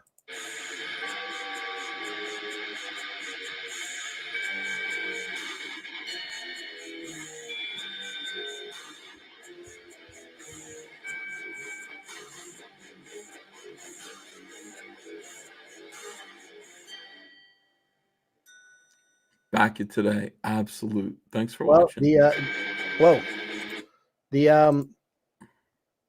The music was horrible. Ear splitting. Annoying. But the art was pretty cool, and I don't really we didn't get much from it other than the art, but it's definitely, I like it. It's definitely got a cool look to it. What do you think of this guy? Looks like Beak. Old Beak. Yeah, he does. I like him. He's got old tech on the wall there. He's got like a nice speaker system like you used to have in grade school in the 1980s. See that? He's got a couple of fans behind him to keep him cool. A couple fish tanks. It's a definitely interesting look. What do you think of the art? I think the art is very, very good. Shows promise. All right, you got to do another video with a voiceover. I don't really know what it's about, but it looks nice. Yep, it definitely deserves more than $650 in backing. So, well, he's asking for $5,000. It's not unreasonable, but you know, he's got 28 days left. What are you complaining for, Jason? You got 28 days left to go. You're going to be just fine. Just fine. All right, so check out Absolute Book 1 from Unhinged Entertainment. Look up Jason Bascom. I think it looks cool. I think you should do my only thing I would say, and I didn't do a voiceover on mine, but I'm kind of well known, and I've told the story of it, so it didn't. I felt like a voiceover with a little bit. You kept it nice and short. Just a voiceover that gave a little bit of guidance about what the story would be helpful. Yeah, people need to know. I'm going to invite. By the way, I feel like. Do you care if I invite Sketch Therapy in? I don't care. Go All ahead. right. All right. Good. Yeah, I got to make sure that some people do not do well together. I tell this to Sketch Therapy. I'm like, it's like he's like, well, I want to come on your show. I'm like, yeah, I know you do, but sometimes it's mix and match. All right. Somebody said, Cecil, I'm kind of a big deal. That's not what I said. I said I didn't need to. I'm not introducing myself. People already know who I am, kind of, that I'm selling to. He's introducing himself, so he should have done a voiceover. I let the Scotty Richard cartoons stand on their own without me yammering over it because I do videos all the time. By the way, Dan Fraga, I sent you the link. I think you need to come in here because I think your book is closing out like tonight. I forgot about that. I had a nice day today, Cecil. I really did. I mean, I spent time by the pool. I had my hair cut like Al Capone, outside, outdoors. Got sheared. I feel much better. I got to say, I'm looking at my face. Let me see. What do you got? Let's see what's going on. Okay. Yeah, you're fresh dipped. Yeah. Good. Yeah. Did you use the buzzers? I didn't do it. Somebody else did. Hunter did it. No. I can't say who, but it was a professional job. Was it the gardener? Yeah, I mean, see, that would make sense because he'd be good at, He did it with a fucking hedge clipper. Yeah. But it wasn't. It was kind of nice. Like, and a part of me is just like, you know what? Like, I should have haircut parties. Like, everyone is like, their hair's out of control. There are no professional barbers out working, but it's like, what if I get a friend, and they come over there just to cut my hair, and I'm just like, you know what? Hang around because you're cutting the neighborhood. You know what I mean? Like, is that like a nice thing to do? I think. Oh, you mean it was a neighbor? No. I usually, you've seen me. I usually keep my hair pretty long, but this is like now it's like getting a little ridiculous. I need to get something done. Yeah. You need to. Well, I mean, look. I don't know if it's in style anymore. Your length of hair. I'm kind of a closet metalhead. Leave me alone. Yeah, that's all right. Fragaboom's Black Flag Pineapple Perception. I'm glad he passed 120,000. Yeah. I'm not really, I'm not that enthused about it because Dan isn't in here right now. And Dan kind of poked his head into the chat and was just like, hey. And then he said Fragaboom. And then I don't know what he's doing. Is he streaming on his own? I mean, listen to you drinking, dude. Stop it. I can't drink tonight. Don't make me drink. That's a you problem, pal. Sounds like a you problem, pal. Fragaboom's Black Flag. I'm going to promote him. Cecil, forget it. I will promote him, okay? I will do it. I'm going to, Dan doesn't have to be in here. You promoted Dan while he's not here. I was on the stream last night and you refused to promote my product. Why is that? Why didn't I promote Cash Grab? Oh, it's so fucking passive aggressive. Just because I borrowed 30 grand from you, I'm never going to pay you back. It's so juvenile. I got to say, maybe you're right. Grow up. I've been seeing an analyst, and maybe you're right about me. All right, before I do that, we will talk about Cash Grab. You're almost at 170. You're kidding. No, you're almost there. I had a dream about hitting $170,000. I had a dream about a pink bunny. Boing. Welcome to the show. Hey, good evening, gents. Good evening, chat. I've been in the chat the whole time. I've just been drawing and listening. You got such a soothing voice. Do you draw with those aviators on? Sometimes. But no, I stream with the aviators on. I can do this, but the light's bright and I can't see the chat. But when I do this, once you have those on, we can't tell you just took a huge bong hit. I couldn't tell anyway. I'm not good at noticing things like that. Yeah. Well, I could. You see, when Dan's screen looks like it froze, but he's actually just standing still like a fucking statue for 5 minutes straight. It means he's high. That's right. That's right.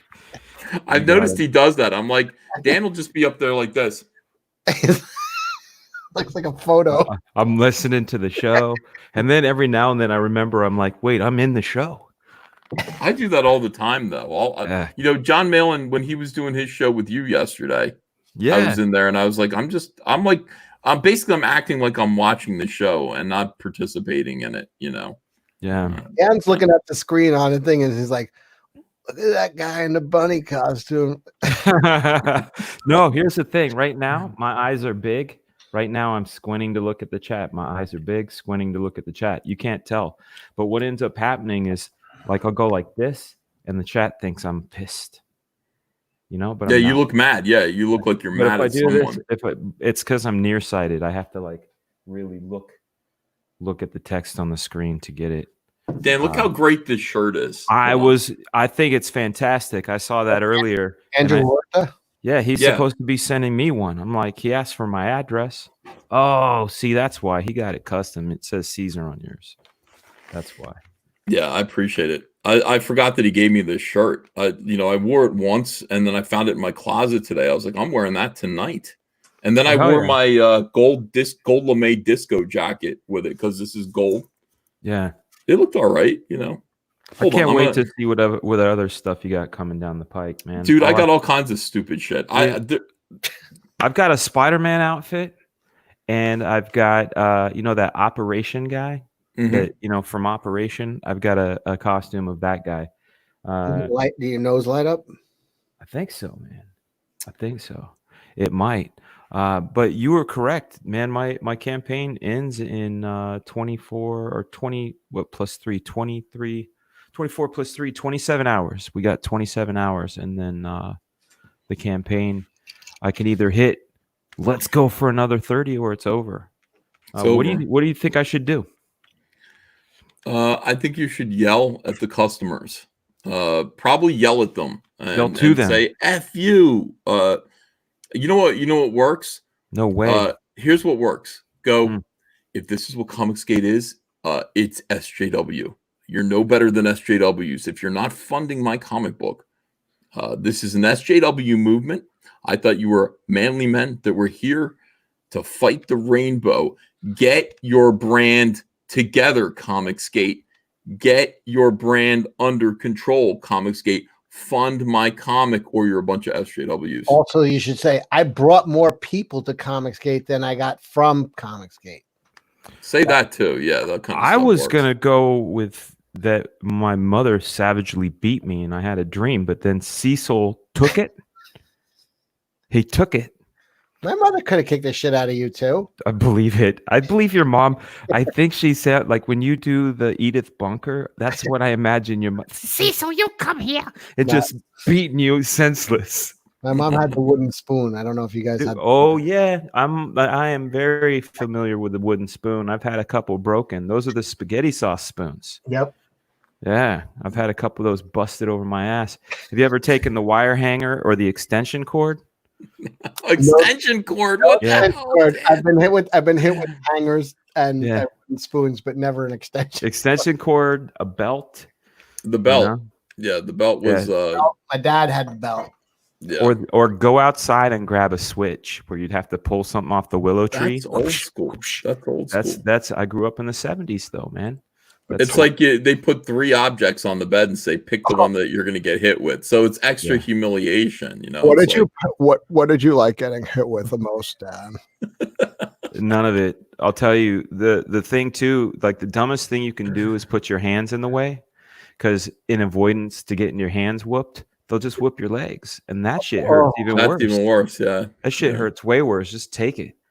Get your ass beat. The meaty part of the thigh. The meaty part. Is this Michael Oxmall? Yes. Oh, hey. Michael Oxmall. I like that he was Michael Oxmall. That's just.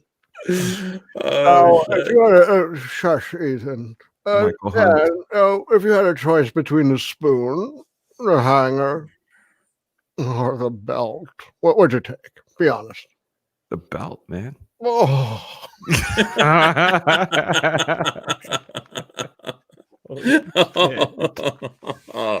Dude, Oh, that's I heard foul. his pants go squish. All right, let me read super chats to derail Cecil's bit. Snarkticon DM says, we're here from Cecil's stream. Entertain us. Keaton Smith says, hail EBS, hail Cyberfrog, hail Comicsgate. Rocket Sip No says, I'm glad you got the shirt I sent. Awesome. Keaton Smith says, outstanding customer service. Antonio Cardinha says, Don Ethan, when are we going to the mattress? Comic Books and Cahoots, that means go to war. Yeah. EBS equals not fascist, but fat ass. Couch Doodles, that's Dan says, ass titty. See, that's time travel. That felt like time travel. Louis Armio says, Doug just accidentally called Smiller a cowardly cuck for having a late book. What? Did he really? Stencil Artist Yan says, I want to watch that if he did do that. That's pretty funny.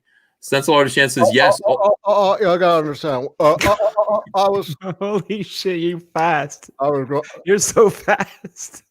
You had that like in your sleeve. You like literally. Yeah, I was going to do a failure stream with him, and he wouldn't come on. So he's a cowardly cock. Holy shit. All right. So let's see. Okay. All right. So Stencil Arshan says, yes, old school EVS is best EVS. Eric McIntyre says, what's up with the forearm condoms?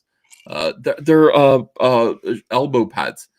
Swinging Cod says, Vor is the sexual kink of getting off to one character completely devouring another character, preferably whole, like a snake. Medicare has a deviance video on it. Hail Leroy. Vor, okay. Like Carnivore. Snarkticon DM says, are you going to be swatted live? You're supposed to be in jail, convict. Yeah, Snarkticon DM says, hail Auntie-Andrea, the payer of EVS's bail. Drew, aka Mr. E, says, thank you for everything you do for CG. You rock. Thank you. Lloyd Loha says, I always knew Preston was a cuck. Seems like most of EVS's enemies are. High Comicsgate. Mr. Wonderful says, Preston gets his legal advice off Craigslist. Michael Von Doom says, Preston Poulter should monetize with a chocolate bar, starfish sensation. Moobut says, did I get banned from the chat, you evil pie monger? No, Moobut, I wouldn't do that. We're having problems in everybody's chat. They're just not showing up. Even a couple of my streams, the chat's not there. YouTube's having problems. Yeah, what's the best tier for broke folk who want to buy your dope comics, says No Face. The $25 tier is great. You're going to get a lot of stuff for $25. If you can afford the $50 tier, you're not going to miss anything. You'll read all the stories. Ravenar says, would the keychain be called a cyberfob rimshot? Yes. Martin Cabildo is a new member. Thank you for joining the channel. Braden Dykstra says, Cyberfrog gets more exciting every day. Proud of you, bro. The future is frog. Braden Dykstra says, the future is frog t-shirt, please. You know him as Chengiz Khan says, Comic Artist Pro Secrets, what about Vespa's toys? I answered that. Let me see here. Comic Book says, Heather, Froggy, and Sal, and you with interlocking bases. Eric Weathers says, Battle Brick Road is nearing 35K, unlocking the patch. At 50K, we will get an ash can by 6 a.m. Comics. Check out Battle Brick Road today. Hail Comicsgate. Michael Von Doom says, carries a lengthy punishment in the holes, Cecil. Snarkticon DM says, Preston's alternative video service is Poop Shoot. Snarkticon DM says, where's the second phone, Peisenberg? John Whalen says, can Preston come on and do a ping pong show live? No. Tyler Preston says, there are psychopaths. These are psychopaths who project themselves on us. Angel Grunt says, what's wrong with them is they are so paralyzingly conflict averse that they overcompensate, attacking children, for example, from afar. Wow. Golden Quill, thanks for $20. Hail Comicsgate, back worm food on Indiegogo. Worm food? Out in a cabin in the woods, a bunch of worms discover they've been eating a zombie, and it eats back. It's a short, sweet, cheap. It's short, sweet, cheap, and I've already printed a few, so it will ship. That sounds like fun. Then Nolu says, Viva Super Chat. Chris Stanley says, this one's for @7. Zool, thanks for $1.99. Zool also says, cucks come from guys who never had to make a fist or work the graveyard shift on weekends. Carbon Water Calcium says, so much great entertainment. Hail Comicsgate. Jim O'Reilly says, there's a difference between healthy and unhealthy rivalry. Preston seems the unhealthy kind. Even Pie can't fix crazy. Angel Grunts says, I'm liberal, but these people are freaking crazy. Smiley Warhead says, support the Golden Quill, back worm food. Swinging Cod says going to a gun bash for the local VFD next week, raffling off about 5 dozen guns. Still have to pass the background checks to claim. It's a real common thing. That's right. Angry Bandaling says, praise the moon puppy. Sounds stupid. Crows of Judgment says, I'm the older brother of DA Talks. He's a lying grifter and has never read comics or supported comics. He's hopping onto Preston for attention since Dragging Tug got stale. Also, he's a vile head. Okay. Sarcticon DM says, how about the Pound Puppies for a crew name, Mooney? That's an idea. Sulfur X Comics says, hail chat, hail Comicsgate. Golden Quill says, I have so many Comicsgate comics. Legit. Hail Comicsgate. Russell Hall says, lend me a 5 spot if you wouldn't mind. I'm goof for it. You mean good for it. Nerdy Biz Comics says $1 million stretch goal. Ethan goes for glamour shots. Antoine Dennison, Back Outlaw Knights. Genesis of a Renegade on Indiegogo. Charlie's London Official says, I gave Yan a Kim Jong-un haircut by accident. LOL. Jason Bascom says, thank you very much. My friend did the music and I didn't want to ruin it with my shitty voice. There's a description written in, but I'll listen. Thanks again. Mike Jenkins says, yo, Dan, I got the sticky yicky. Get at me, cuz. Jason Bascom says, Fragga Rabbit, how do I get a Black Flag sticker? And then Rye Press Production says, hail, gentlemen, hail, chat. All right, we're all caught up now. Black Flag sticker comes from memberships on my channel. But I was thinking about another piece of merch for you, Uncle E, and I think it needs to be at the $1 million mark. You ever hear those things called wolf shirts, where it's like pictures of the wolf howling at the moon? At the moon, yeah. We need one of you howling at the moon, and it just says Moon Puppy. And it's just you with a big moon howling. Don't listen to this guy. He's fucking high as fuck. Hunter Grendel, thanks for $9.99. He says, just back Black Flag for the 4th time. This is money I would have given to Comic Carnival if they hadn't passively aggressively called me out on Twitter for wearing my awesome CyberFrog shirt. Well, thank you. Okay, I like the idea, but you got to put it on the side of a van. Oh, with a wizard and shit? Yeah. You know what I'm saying? How that's doing, old school right there. How are you, man? I'm doing good. Yeah. Everyone loves Sketch Therapy. He's here. Sketch. Yeah, he's on the show. Sketch, good to have you back, brother. Last time you had an open chat, I was having microphone issues. I couldn't get in. I tried for like an hour, and then I was like, maybe next time. So I'm really glad to be here with you guys. You know, I'm happy to see how the Fraggas campaign has been doing. I've been really pumped about that. And you know, I started, doing my little sketches every day again. It got me a little motivated. Glad to hear that, man. Yeah, I just want to see this thing soar. You know, that's what gets me going. Heck yeah. Yeah. By the way, I want to thank. I mean, that's awesome. That gentleman went back and he backed Black Flag twice, or backed it 4 times. Did he say? That's a 4, man. That's a 4. It's a bunny hand 4. Looks like a cartoon tongue or something. But man, that is great. That's a 4. That's amazing. You know, sometimes they hold value. I mean, right now, those salamandroids, I got one of those, and I know, you know, those are hard to come by.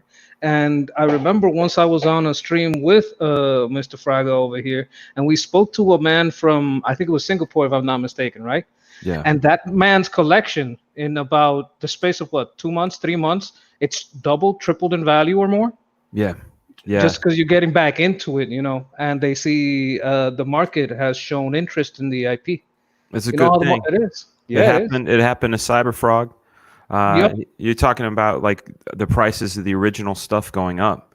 It's it's a big plus. I mean, I saw that happen to Ethan's stuff, seeing it happen to Black Flag. That's kind of the cool thing about putting new blood and resurrecting old properties that you have love for. So that's, it's all gone. I mean, eBay there's nothing left on eBay. I was looking. Yeah, like I looked up CyberFrog Blood Honey and Blood Honey. These are ours. So this is our eBay store here, right here. These ones, this one isn't. Wow, last one here, he sold 9 of these at $35. This guy's selling his copy of CyberFrog Blood Honey for $110. And this one, CyberFrog Blood Honey Team Up, $125 he wants for this. And that seems crazy, but it's like you go to advanced search here, look for sold items, search. I like to see like how things are doing. Now these are our books. They're selling constantly, just nonstop. But I mean, this is the price. This is what CyberFrog's going for now, like $100, a $25. Ethan, what were you searching there on the left? Oh, yeah. Sexy gay men sequence. I was gonna wear this. Sorry. And this Liberace candelabra ring. That's awesome. Fantastic. I do this on eBay. I look for weird things to wear.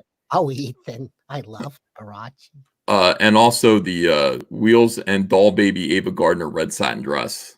I was gonna wear. Ava Gardner. Oh, So sexy. Hold on, let me look at this here. Is this porn? Almost. What Oh, Ethan. is that? Is that like some gay beekeeper or some shit? What is that? Well, I'm not sure, but I like this sequin collar here. Oh, that's pretty cool. I was That's gonna another wear one of those. this. Yeah. You chose wisely. Like that's the Grail guy again. If you Now have, I like, a hood. might have worn the dong cover, but I You might could not. use that as a COVID mask. That's a very incomplete chainmail. That's not how you wear chainmail. Yeah. Yeah, it doesn't seem all that protective. Nope. Have a pool party, Ethan. Wear that. To be honest with you, doesn't seem that protective. But it protects you in the right areas. If someone's gonna take a sword to you, that's where Yeah, they're they gonna go.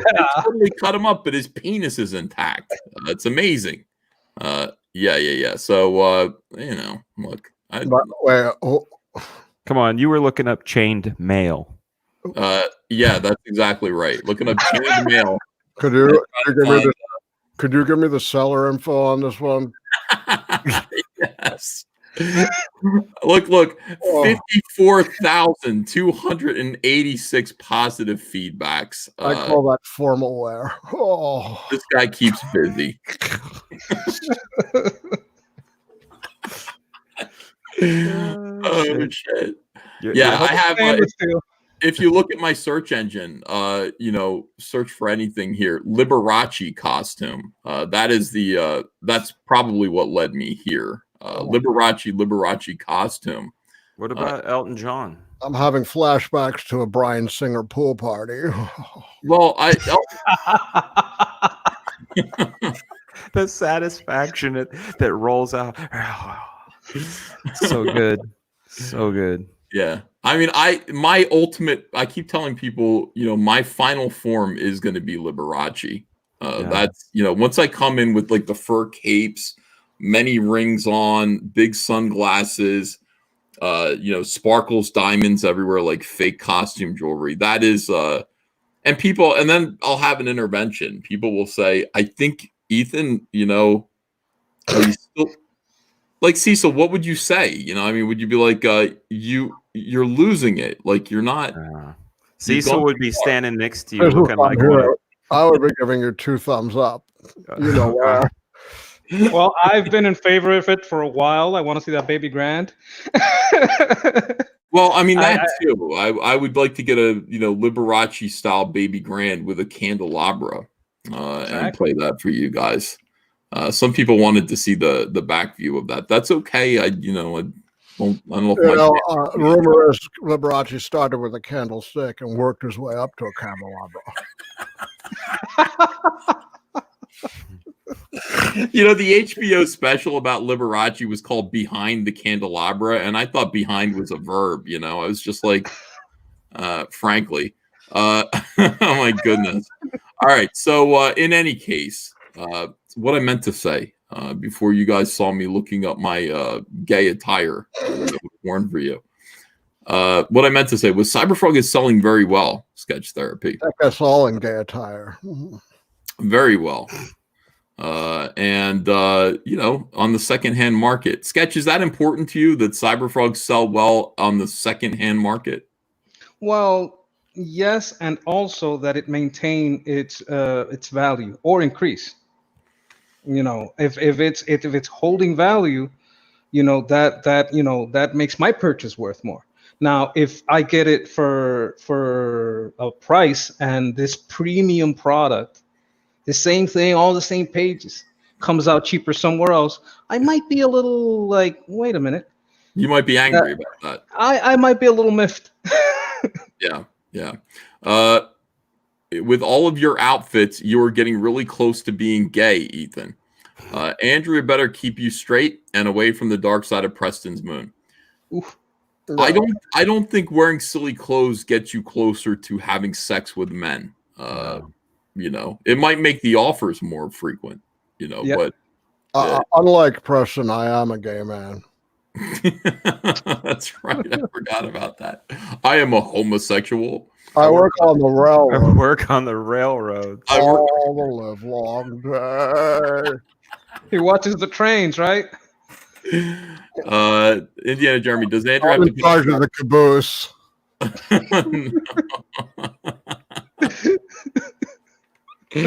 Oh my god, I don't think I've ever been embarrassed on this show before, and that's shocking. I should be embarrassed every single day, but no, I'm not. No, Andino, I'm not gay. I'm not gay at all. 100% heterosexual, of course. Vouch for him. Thank you. Well, do you keep things tidy? No. Well, no. No? No. Okay. No, It's no. a spectrum, just like a little thing will get you. You don't have to take it. Yeah. We would drum that fat ass out of the homosexual community. We gave a pass to Nathan Lane, and we've regretted it since. No, I would be okay in the gay community. I'm funnier than I've got that sense of humor. I'd be okay there. You know, I don't think they drum me out just because I'm fat. You know. I like to say, look, I don't have a like for guys, but I have a cat and I keep things usually pretty tidy. So that's gay enough. Put me in the spectrum. Go ahead. Then I guess disagreeing with me is a hate crime. I never thought of you as possibly gay before, but now you're setting up my gaydar big time. It was the cat. Was it the cat or the clean apartment? Single man alone, Yes. clean apartment with a cat is gay. I keep the place kind of clean because Andrea insists on it. If I throw my clothes on the floor, she's just like, "Who's going to pick that up? Who picks that up?" Well, that's just appreciation. Well, I mean, yeah, but like I pick it up eventually. Mhm. I mean I pick it up eventually, but not immediately. That's all. I love Puerto Rican guys, by the way, Scott. Oh Jesus! I bet you do. We got the Boku. Should we? Mecca McCheese. Should we get him on here because I would be kind of interested in seeing his and actually listening to his voice.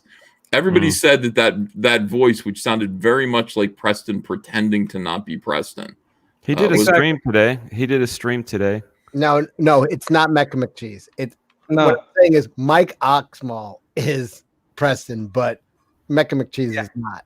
That's a mess up. Wait a second. Hold on a second. Mecca McCheese is not Preston, but Mike Oxmall, the guy who called in, was 100% Preston. Exactly. Okay, that's what you think too, Sketch Therapy? Have you dealt with... Now, Sketch Therapy has been to war with all these guys and all their weird... Okay, so you... Look, there's a video on my channel of myself, Ro, and Pan making fun of him because he went after all these Phantom Menace ladies and started messing with them, and then he wanted to go hang out with the war campaign, and they kind of kicked him out. They're like, no, you're just a little loony. And then we make fun of him on my stream, and we went over his video where once he came on the show with you, and another time he went over to Ryan Kinnell's channel to go complain about Jeremy Prime. Yeah. So I've heard his voice. I know his voice. Okay. Mike Oxmall is not McCheese. And Mike Oxmall is not Preston Pulver either. That's me. I'm Mike. Seven is sending a DM to Mecca McCheese in case Mecca McCheese wants to come in here. Good. Seven is, by the way, I've seen this phenomenon happen before. Seven is fan advocacy. Like he's right on the verge of that. Fan advocacy used to be in here and would kind of be a little bit like snarky. And I went, you're gonna go full on anti-CG. No, Ethan, I love you. And then before you know it, he became fan advocacy lunatic. Seven, don't do that. Don't go that route. I've met 7 in real life. More like 5.5.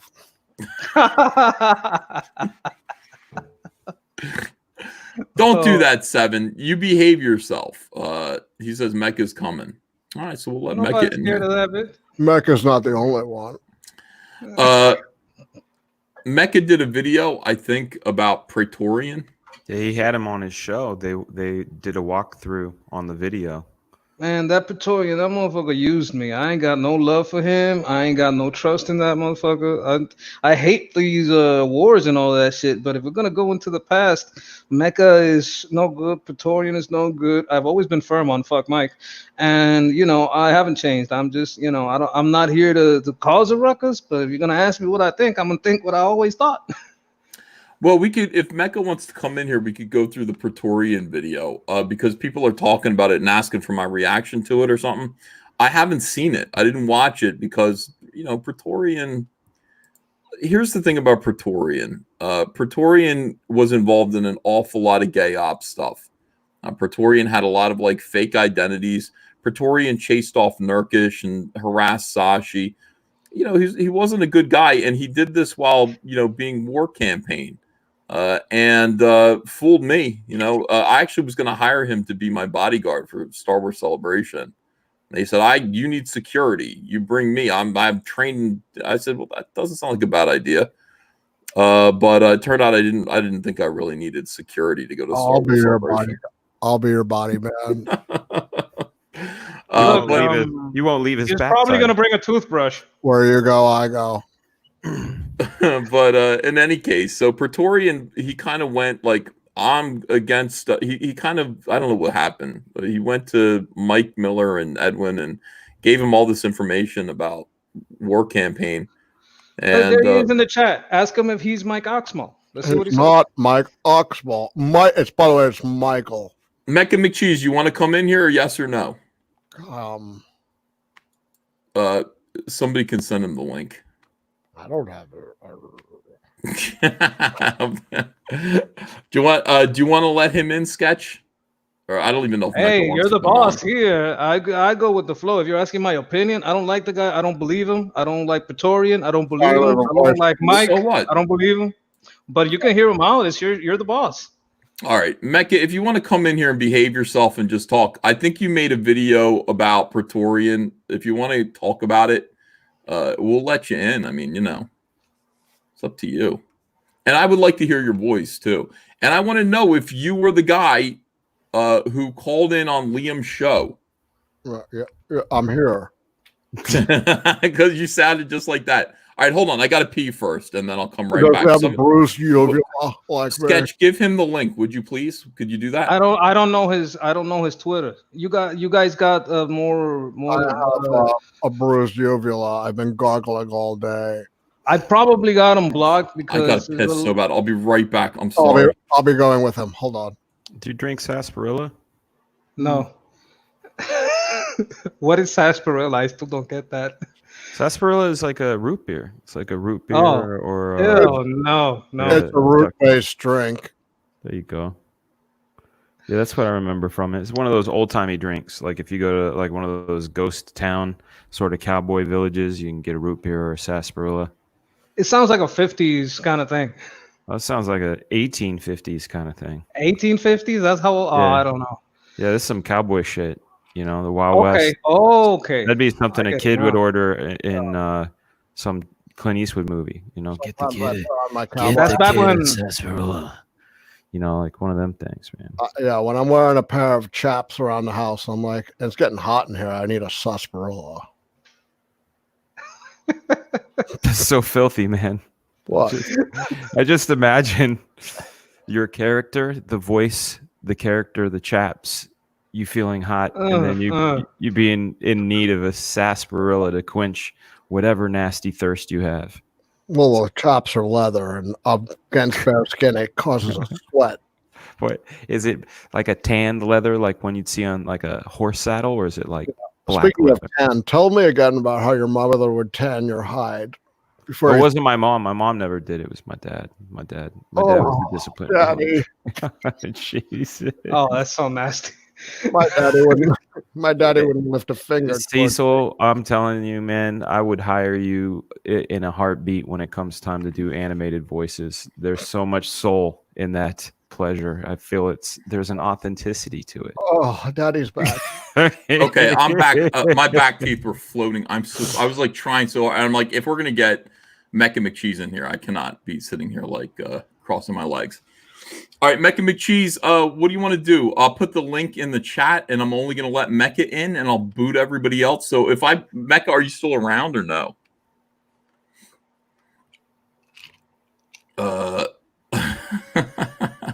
That's a Fifi. How do I get the link? All right, Mecha, I'm putting in that. Nobody else hit it because I'm not going to let you in. Just Mecha, I'll put it here because I honestly don't even know if we're connected on Twitter. Here come all the boys flooding in. There's the link. Hit that, Mecha. Let's get in here. I'm excited about this. I think if you straight up ask him, he's gonna say, "No, that wasn't me." Why would he say that? Why wouldn't he just tell the truth? Because I don't think he's Mike Oxmo. Well, then he'll say that. If Exactly. That's what I'm saying. I'm saying if it's not him, he'll probably say no. I don't think it's him, and I think he'll just straight up tell you, no, that's not me. How could that possibly be me? You work on the train, right? I was working on the railroad all day, all the live long day. All right, hold on. I'm putting it back in. Your pet bunny is frightening me. I mean, this is what we're doing tonight, guys. We're having an interesting live stream. Sketch is paranoid. It says Antino Palacio's in here first. Hold on. Oh, Antino Palacio, what do you want? oh. Mother. Every I would time. just I like fall to- for it every time. Every time. All right, here we I'd go. just like Here's to Mecha Mike. clarify, I am paranoid. That's not a lie. Mecha Mike, what are you doing tonight? Hey, can you guys hear me? Oh, yeah. Hey, Good how to you see you gentlemen again. doing? Good. What are you drinking? I told somebody to give me some Corona the other day, and they got me the little ones. That's Yeah. way too small for my taste. It is. How you doing, Cecil? Very good. I could tell you do shrugs. I do shrugs. Yeah, you guys like that? Oh. All right, so Mecha, first question out of the gate. Yes, sir. Was that you on Liam's stream? Are you Mike Cocksmall? My cock small. Mecha, it's either I might have prostrate myself before the council assembled here, my good sir. wow, I've that been was hearing about close. this. That I've was been- close to sounding Oh, like you. what do you sound like? Yes, good day, sir. My name is Mac Kirksmall, and I'm here to talk about railroad trains. Choo choo. Is that it? That's not quite right. My foot is a foot. I don't know what to say. You have to sound like you're gargling something. See, first of all, he doesn't have a bruised uvula like I did. No, I got a plainly fine uvula. So was that guy on Liam's stream? Was that you or Preston? I don't know. I guess it sounded like Preston a little bit. I had fun with it. I was trolling Tug from the chat with the choo-choo trains, I think, and had the trains going in my chat too today. We walked through Praetorian's video. I just tuned in a few minutes ago. Seven sent me a DM saying, Okay, you guys wanted to hold talk to me. on. I know Mecha, but just hang on a second. You're confusing. Yes. First of all, are you the guy who goes by the name Michael Oxmall? No, sir. That's not you. No, sir. Would you tell me the truth if it was? Yes, sir. You would. So that's not you. You were not on Liam's stream pretending to be. Liam told me I was anti-Comicsgate. This Well, guy. Why do we have anti-Comicsgate? Ethan, you were wrong. Now you have to go in the spanking machine. No, I'm not. I wasn't wrong. I thought it was Preston, but I like the everyone is attention, telling I me guess. it's him. I'll take your place. I think Oh, it's good Preston. sirs. I'm Matt Coxmall, and didn't he say he was gay? Yes. So he's a homosexual. Oh, Yeah. okay. Maybe I'm a little gay. I don't know. Maybe we have that in common. But, Are you gay, Mecha No, Mike? no. Maybe a little bit. War campaign levels, probably. How gay? Oh man, this isn't as fun as you guys made it sound like. I thought we were gonna yell at each other and stuff. I want to figure out a couple of fucking things. You guys are all nuts. All you anti-comic skaters are Let's goddamn keep at it. crazy. He was not me. I don't know who it was. The dude's a damn genius. Well, he said it's not him, which is what I thought. Why am I Oh gonna shit! Sketch is in here. We gotta yell at each other. Why? You know I don't Why agree not? with you or like you. There was one time. I don't have to keep there was talking one time about a it. couple months ago, Sketch, that you told me you wanted to put your hands around my neck and stop me from breathing. No. You did. I No, got that's a screenshots. lie. Do you think you could do it to this neck, Show Sketch? No, Right here. No, Come on. this is what Come on, you're right doing. here. This is what you're doing. You just want to show off your neck. If you want to show off your neck, show off your neck. I mean, I don't have to show it off. It's right there, Sketch. I never threatened you. I have never threatened you. You said you wanted What me are to you stop talking about? breathing. I And I'm just laughing never because you can't. threatened you with bodily harm. If you Hey, want to show we're that both you do veterans, a lot right? of like lifting, go ahead and show it. You don't need me to be an example in that. Just go ahead and flex. Look, we're both veterans, Sketch. So I Don't- mean, I understand. Don't worry about it, Sketch. I'll protect you. Listen, whatever. No. I don't need the white knights. If you're gonna choke, Sketch, you have to. It's choke. like I got a small version of me popping out of the lower version of me, almost. If you look at it that way. You ever all right. So he's not my dog small. Let's go over the video. Come on, I want to All hang right, out. I haven't been on here right. this long. No. And me and you got a beef, EVS. We blocked each other. What? Yeah, the this? tattoo. The tattoo. It's not coming off, dude. Sorry. All right. I That's want to a ask you. tribute to. No, that's a I tribute want to to ask my. you. You Go can ahead. say no to me. You can say no to me. Would Go you ahead. consider getting it altered? No. And I want to say this because you're appropriating bravery. Wrong. I'm not. No, right. It's no, right. I'm not. No. Okay, No. well, No. I said I'm it not. publicly. I said it to your face. It's your body. I won't tell you what to do with it, obviously, but I want everyone to see that I asked EVS to alter or remove the tattoo. Well, I won't do it because it's a tribute to my kid and it's personal. It's between me and him. It has nothing to do with you. And I respect the military. I never appropriate any, there's no stolen valor. I'm not claiming to have served. I'm not saying stolen valor. So there shouldn't be a problem, Mecha Mike. There shouldn't be a problem. I take You need to settle down. I don't care. You need to settle down with that shit. It's none of your business. Yeah. None of your business. Well, I think my point was made, so I won't harass you with it. I won't harass you with it. All right, I appreciate that. Now we're going on to. All right, can I just make one quick point? Unlike Ethan, you can tell me to do with my body. What does that mean? Michael Small. I am a gay railroad train. Now, Mecha Mike. So you heard all the stuff about Preston Poulter. First of all, what were your feelings about it? What were your thoughts about it when you heard about it? Like him being an amateur porn star and all that. Yeah, cuck. Cuckold. Yeah. So I'll say I stream with Preston. We do a little writer circle thing. I'm trying to learn how to write my own comic book because I've only ever written nonfiction. I wrote development counselings for soldiers and after action reports, stuff like that. Has he ever touched your penis? Who, Preston? Yes. No. So if he did, would you say so? Yes. Okay. No one has done that for almost a year now. So has he? Has he shown you his penis? No, sir. Okay. No, we don't run a war campaign kind of situation over there. So do you want to go on a train ride? Yes, sir. Choo. listen. All right. So get back to that. So when you found out all this stuff, what were your thoughts about it? More than anything, I was sad for the man because we've all done questionable sexual things. Obviously, I've had an interesting history myself. Sketch. I don't know. Well, let me finish, Sketch. You can yell at me later. So, I think the point I've been making all over the place is, yes, it's a big gotcha moment for everybody, and I think we've beaten the dude up enough, and I think Comicsgate as a whole would do really well to just step back and let's just never talk about this again. See, that is exactly what what's his name said, isn't it? I think he made a lot of good points. Let it alone.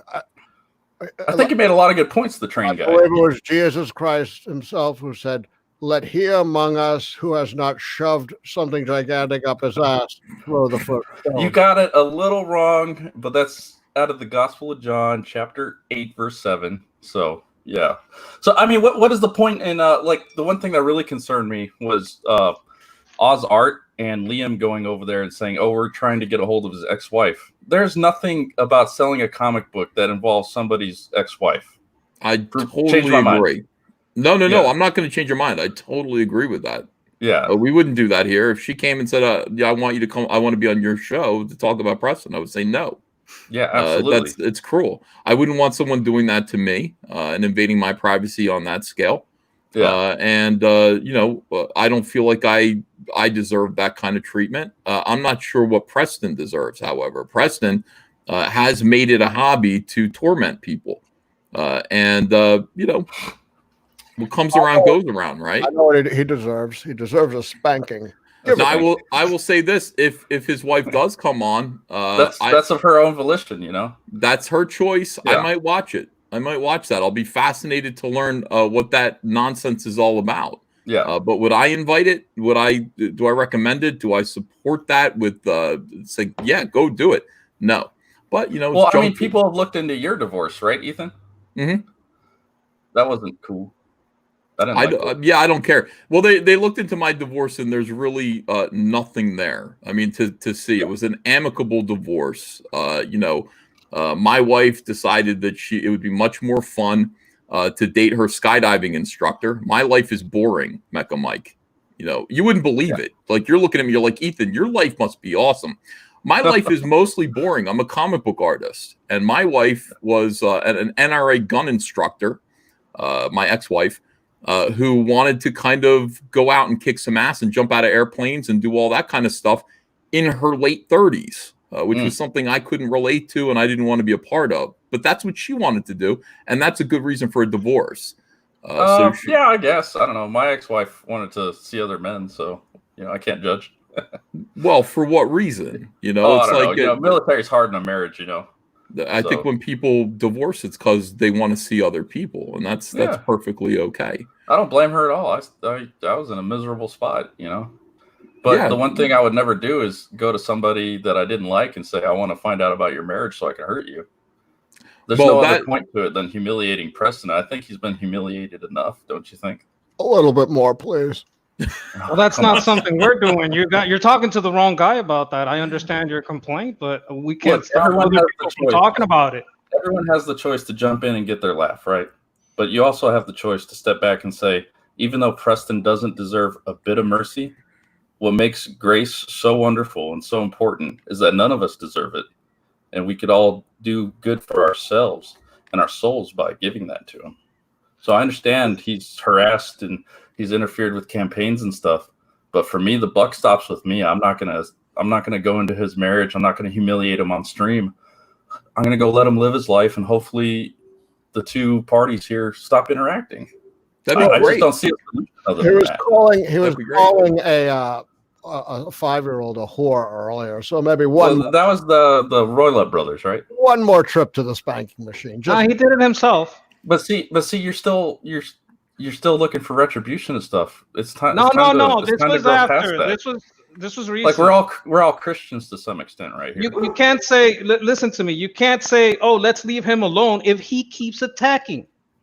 I don't think he will. And if he does, then maybe it needs to keep going. But your faith in what's happening, your lack of knowledge of what's happening doesn't stop what's happening. Look, if somebody attacks me, I'm never going to get any kind of. We don't have to be like you. You want to make this about you. It's not about you. Well, I'm a leader, and I'm trying to show you guys the way. Let me see who follows you. I got a few people. I don't know. I mean, I've led people in uniform in actual, things outside of comic books. Oh, did they sign a contract that said they had to follow you, or did they? Yeah, and I went before a promotion board to earn that right. Come on, man. Well, you know what? We follow by example, not by promotion. No one is more professional than I, Sketch. Respect the military. Respect them. Respect me. I am the military. So you know how it works. What was your rank, Sketch? What was your rank? I was in the military. I know how it works. Well, you should. I guess. Sketch, do me a favor. Beat your face. I'm not going to do push-ups. Yeah, you should. Well, then you get traps like I have. It's a little late for that. I don't want to argue with Sketch on your show. 1 in the morning. Why do you want to argue with me? That's my point. I thought, what do we have to argue about? I already told you wanted to kill me at one point. You wanted me dead. That's a lie. That's a lie. I got screenshots. I'll show anyone Look, who wants Matt, to see we'll it. show them. And then you them. streamed about me for And I'm- 6 hours that night. I Listen, want to slap the shit out of you. can I be a mediator for me? Come over here and slap the shit out of What, me. Puerto I'm right here in Rico Puerto during the Rico. coronavirus? Are you out of your fucking mind? Well, I know that. Come on over. Hey, we're doing better than wherever you are. I'll bench press your silly ass. Oh, See, that's what you always say. That's what you always say, that you're gonna bench press Why somebody. I don't think you- look, I'm on how screen, thick buddy. your neck I'm on is. screen, buddy. I think I win any kind of fight. Look, that I'll people show wanna you this talk stream. about, I'll all right? show you this Why- stream. and this is why all he do does. you wanna not That's all he forgive- does. Talk about his bench press. It I'll always forgive- changes, too. It Oh, always I changes. came- All I right, came all out right, here- all right, all right. Hang on, hold on a guys. Hang second. on. I Hold gotta. on. Can I just be a mediator? I'm not military, but you both have me standing at attention. Cecil, you nasty son of a bitch.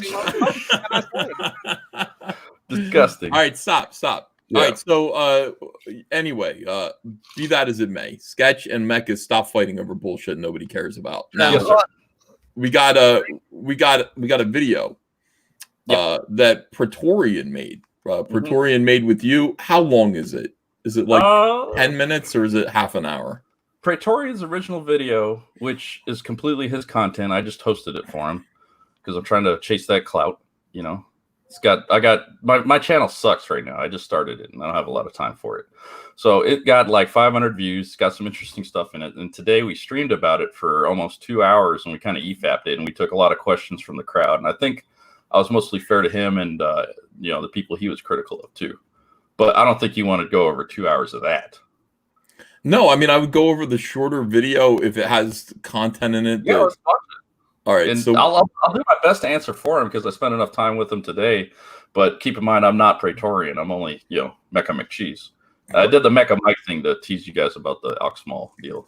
Quick question, Mecca. If you had to be in a foxhole with anyone on this panel, who would you pick? Probably Ethan because he's got a lot to cover. A lot of mass there.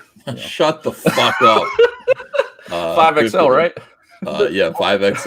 All right. All right, hold on a I can second. disagree with you all day long. I'm still going to be friendly to you. And I think a lot of people in SJW land lost that art. And hey, Dan, how are you? I don't think we talked tonight yet. Doing well, man. How are That's you? good. I like the bunny suit. Thanks, man. It's a stretch goal. You're like Drax. You're like so silent that it's almost impossible to see you. Yes. All right, so I just found it on Vicky's channel, but Oh then no, let's go to my channel. Come on. Yeah. Give him Yeah, views. Give him views. I'm No. jalapeno milk. I got it already because she linked to it, and All I'm right, not. fine. I'd rather Okay. give you the view than Vicky. So Yeah. All right. Thank you. all right, hang on a second here. Subscribe to Let's go over this. jalapeno milk.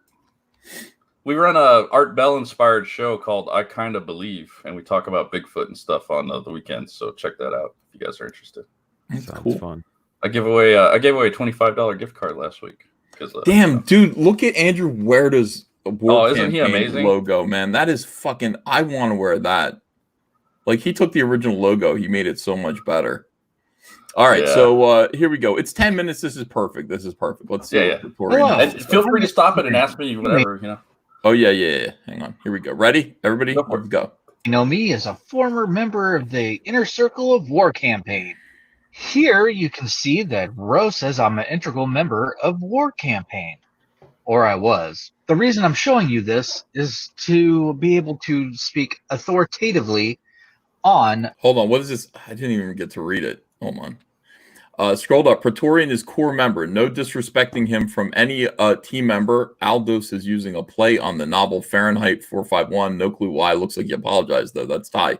Good. Everyone here has proven themselves time and time again. No one outside compares in any dimension. War Campaign is one unit, and that's right here. Okay. I wonder how many people were in there. They're individuals. to be able to speak authoritatively on War Campaign and its shenanigans. First, There's I'd like a lot of to talk shenanigans to you about the organization. Now, wait a second here. Okay, so this is me at the head of War Campaign, and then Roe, and then, okay. That's bullshit already. Here Who's the guy in the bottom left? I Is told that, you. Is that a Gat? That's Ed Piskor. That looks like the whitest kid I've ever met. He's got the Chicago Cubs thing going on. Like, oh, come on, guy. That's supposed to be the great writer of Vestige? Well, so what? Who cares what he looks like? He's a good writer. All right. Fine. Fair enough. What are you going to do? Okay.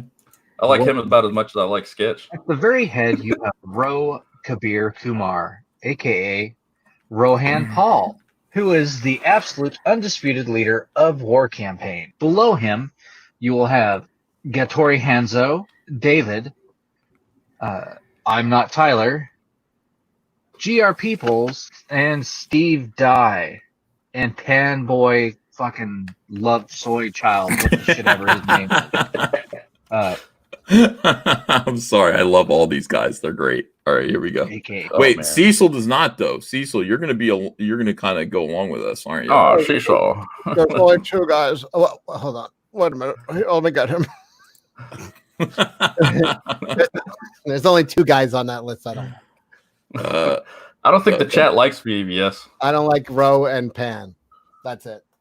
Why is John Malin saying stop? This isn't sanctioned for review. Why don't you let John Malin in here too? I like John Malin. Well, look, a lot of us don't think the Praetorian is a trustworthy source. He scapegoated me. He did a whole lot of shit. Anybody in there? Hold on. Let me. I'll get the link to him. I'll send it to him. I got Okay, you do it. Charlie's Malin London wants to come in here. Well, I mean, we can only get 6 people in here. It used to be that you could have 10 people at a time. Oh yeah, that was fun back in the day. It was all right, but it was a little bit like herding cats, you know. It's like Yeah. And then pile up. I remember that one night you had Brett Smith on here and everyone made fun of his glasses. That was a good one. And that was the last time he came in. They called him Gay Glasses Guy. And Gay Glasses Guy was his name from the chat, and he never came back again. I was like, Brett, what's the problem? What is the problem, Brett? They did not like to be called that. Oh, do you not want to watch the video anymore? No, I do. I'm waiting for John Malin to come in. Oh, I put it on pause and I put us back on the screen so I could see what's up. Oh, I'll show you guys my Comicsgate collection. Let's see. Got a Battle Knuckle Bimble. Look, I got Chromium CYBERFROG. I lived in that one in the plastic. Yep. I got CYBERFROG again. Brand. 2 years after I ordered it, but can't wait to read it. And Napalm Brothers, the Spike campaign. What do you mean the Spike campaign? What does that mean? Didn't you call it that? No, I don't think I called it a Spike campaign, did I? I might have. Napalm Brothers. I liked it. It was cool. Vietnam stuff. And then Saving the World by Tonic Mole. I really liked this one. Go check that out. Saving the World, Tonic Mole. He's got the second one out. I was the second backer on that one. I really like that project. Yeah. Oh, and if you haven't seen it, Kevin Sharp's Dragon Guard. Oh my goodness. I bought that thing 3 times already. I cannot be more excited about Dragon Guard. I say Black Flag. Black Flag is a great product. I think that absolutely. Wonderful that person. looks great too. Thank you. And Cash Grab and whatever you got going, Sketch. I'm not selling anything. I'm just a customer. You're in Panama. I don't think so. I'm in Puerto Rico. Oh, Panama. Where are you at? I'm in California. I'm guessing there's no tropical beaches. I'm in California. It's about as tropical as you can get, honestly. Oh Jesus, California. That's so California. Yeah. Vote Trump. Sketch and Mecca are not getting Get along out. here. I'm trying to get along. Sketch and Mecca. Nope. Well, the problem was you. Well, I don't like Praetorian. Praetorian is a guy that did a whole bunch of shit to me that I didn't like. Made Well, you're not was one even of the War first to Campaign ruin my anymore, so. reputation. Look, man, I'm more War Campaign than a lot of people that say they are. All right, the only thing that has changed is everyone else, because I've always wanted to fight the outsider. I've always wanted peace between us inside. I've always wanted to unite the fandom menace and Comicsgate and Weeb Wars. I've always made shows about it on World Class Bullshitters, on Tug's channels. I have not changed. Everybody who wants to fight this stupid fucking war, they all changed because they weren't like that before. And that's what pisses me off. Hey, John Malin, how are you? I'm great. You didn't watch that video, did you? No, why? We just started it. God, you guys are lucky I'm here. Look, this is not sanctioned to be viewed. Why not? Well, Ro said it's not allowed to be watched or spoken about. I saw that War Campaign stream. I don't. What? Yeah, he doesn't want anybody talking about this video, not without his permission, or all hell's coming down on their channels. That doesn't sound like. I don't. Well, that's what he agree said. with that. That's what he said. I mean, I might be paraphrasing. He might not have said all hell's coming down, but there was definitely a veiled threat there. Well, Look, if I'm the leader of war campaign, surely that doesn't apply to me. He could call him. good luck. Did they even watch the video? We'll see how long you're leading war campaign after tonight. You're gonna play this video. Malin, you need to get on camera. You're not a man, okay? Shit. Who the hell are you? What can war campaign do anyway? They don't go after your personal information, and they don't go after. No, they do. No, Sheila they Allen don't. was the one that doxed me. They don't. She fished me. You want to see my DMs right now? I What? can show that right now. I can go to my DMs and show Let's you. watch the video. I bet you want to watch the video. Don't after I brought watch that one up. video. Don't EVS watch that video. EVS declassified it. Majestic 12 EVS. Well, I mean, here's my feeling about it. Here's what I want to say at the outset before I watch this video with you guys. Oh man, it was We're in nice trouble, knowing you. huh, John? Yeah. I want to say this. I want to say, first of all, Praetorian is, a piece of shit. And I will, come on. Thank come you. on. Thank you. I've heard he's unliked. I've Mecca, heard he's unliked. Mecca, he's a piece of shit. He went to me privately, and he sent me all of these messages. No, Dan, I haven't. He sent me all of these messages that were lies. He did it under a fake name. He did all these ops to cause me trouble. He pissed off Sashi and made Sashi think it was me that was harassing her. He pissed off Nurkish, made Nurkish think it was me that was harassing Nurkish. He's constantly doing gay ops, and he caused me no end of trouble. And then he went to Mike and Edwin and tried to cause a great big divide in Comicsgate that way. With all this evidence against War Campaign that pissed Edwin and Mike off, made them crazy. Look, Praetorian's a piece of shit. So, at the outset, that's what I would like to say. I think he's somebody who is disruptive. He's somebody whose entire purpose has been to divide and conquer Comicsgate. I think he's a terrible, kind of a weird guy. And then, after that, like somehow he's friends and hanging out with Sashi, Nurkish. He's hanging out with Doug TenNapel. He's hanging out with all of these people who he specifically went out of his way to disfellowship from this fan base. I don't understand that, Mecha Mike. I don't get that. Maybe you can explain that to me. Well, and so he's got a video here where he wants to talk about his former friends who, from what I understand, he wanted to be cut in for Vestige's profits. Jesus Christ, Ethan, what the fuck are you doing? What is going on in Comicsgate? This is look, Black Dragon only goes one way, Ethan. You can't talk about that. You can't talk about any kind of money related. I gotta talk about it. I gotta talk about it. You cannot. Look, Ro made this clear tonight. Ro and Gat, like they are off the fucking hook. They don't want this talked about. If it's financials dealing with Vestige, that's a no-go conversation. I'm trying to help you, Ethan. Thank you, John. I appreciate it. So anyway, fuck Praetorian. He wanted a share of the Vestige money.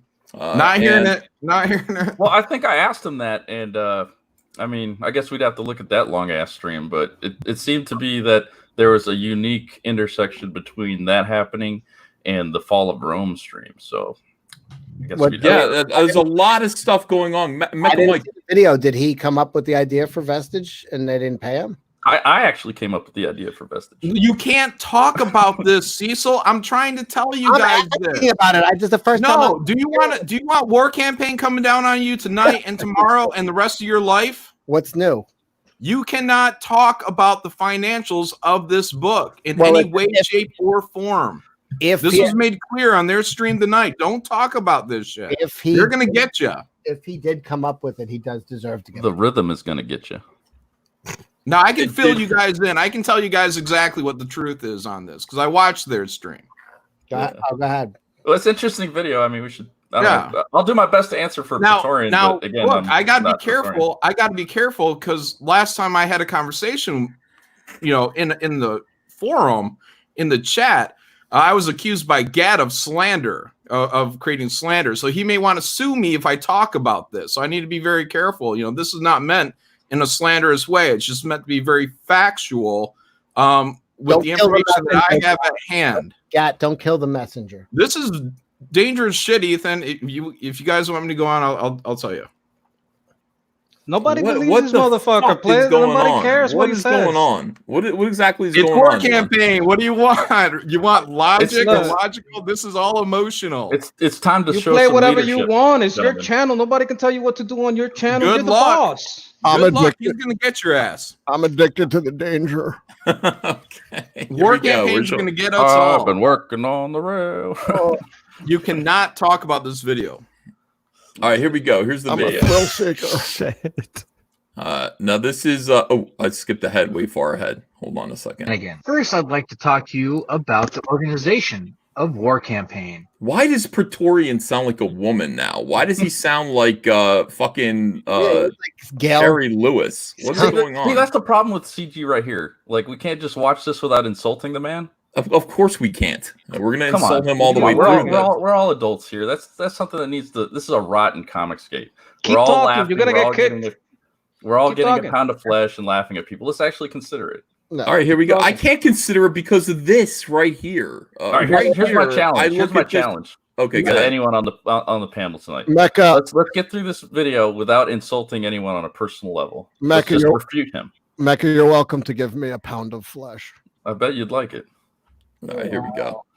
At the very head, you have Ro Kabir Kumar, aka Rohan Paul, who is the absolute undisputed leader of War Campaign. Below him, you will have Gattori Hanzo, David, I'm Not Tyler, GR Peoples, and Steve Dye, and Panboy fucking Love Soy Child, what the shit ever his name is, aka Matthew Hansen.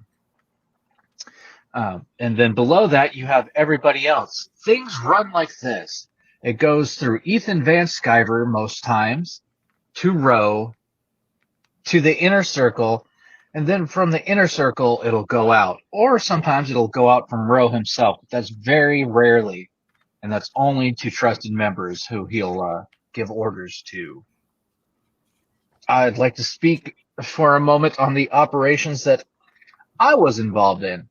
Here you can clearly see that Pan and Gat are talking about Comicsgate Anonymous. That was an operation that we ran to go ahead and expose the Nurkish server and to run Nurkish out of Comicsgate, or in an attempt to. We didn't want to be have these attached to our main account, so we went ahead and made a alt called Comicsgate Anonymous. And Is that true? we went ahead and ran ops. Yeah, this is what I still take the blame. This is for what you were talking about when he was like trying to trick you or gaslight you, right? Yeah, I mean, it's still like you chased Nurkish out of Comicsgate. And, the thing about Nurkish was that, I Look, talked to him. they also blame me for that. They went after Sashi from Sketch, this let me account and talk. said that it was me. Sketch, I'm sorry. Expand the screen. I can't read anything. Okay, hold on. Yeah, it's tiny. The thing is, Nurkish was somebody who we kind of talked to, like he had a public persona and a private persona. And his private persona was like scared all the time. And he'd say, I don't know if I should do this, guys. I don't know. And Nurkish kind of let me know on many occasions that he had a family and he didn't want to get too involved in internet stuff because he didn't want to be doxxed. Like, I never knew his real name. I never asked his real name. I didn't want his real name. I never saw a picture of him. And it was important that his privacy be respected, right? Yeah. So simultaneously with this happening here, there was somebody named Jason Youngbluth, who was you went on Ricada stream with him, didn't you? Yeah. After Ricada's stream, when we did a debate, and I thoroughly kicked his ass in the debate, I humiliated him, and Nick Ricada ended up screaming at him, and it was just a fun show. He decided that he was going to go in real hard and go after Comicsgate as anti-Semites, which was crazy as far as I knew. I was like, well, why would you call us anti-Semites? Well, here comes an account called Comicsgate Anonymous, and I was getting these messages fed to me through my Twitter DMs from this account that was saying, listen, you need to know that this Jason Youngbluth has Nurkish's docs. He's been doxxed. He is about to go forward with exposing Nurkish as somebody who runs an anti-Semitic Discord. And I was like, fucking hell, like, what do you mean? And they showed me, this account showed me all these images from Nurkish's Discord of horrible, like really like edgelord, shitlord, anti-Semitic Holocaust humor. And this was going to be tied to Nurkish, his real name. And also it was going to be tied to Comicsgate, because Comicsgate and Nurkish were associated together. Nurkish, would come on my streams all the time. So clearly, if Nurkish was on my stream, I must know all of the stuff that's going on in his Discord, and I must support it. So I warned Nurkish. I said, Nurkish, they are going to dox you. You need to know that. If I were you right now, I would go clean up your Discord of this anti-Semitic stuff. This is disgusting. And he said, I don't care. I'm a free speech absolutist. And I said, well, it's fun to be a free speech absolutist when you're anonymous. They have your docs. They're going to expose you, and there's going to be an article somewhere about you. It's going to be awful for you, and then us too. Like, you're associated with Comicsgate. We don't want to be associated with this stuff. Now, Nurkish said, I am not Comicsgate. I'm Comicsgate adjacent. I've never been a part of Comicsgate. And we said, but you're on the shows all the time. What are you talking about? Here's the part I'm interested in. Praetorian is saying, because I was always told that was Praetorian was an offshoot, but he's showing that other guys in War Campaign were pushing out Nurkish too. I didn't know right. that. I did not know that. Gat Hanzo was part of this. Apparently, Gat Hanzo was part of this operation to push Nurkish out. This is when I had a deal to do work with Nurkish. Yeah. And they always told me it was just Praetorian. That's a bit of a gay op.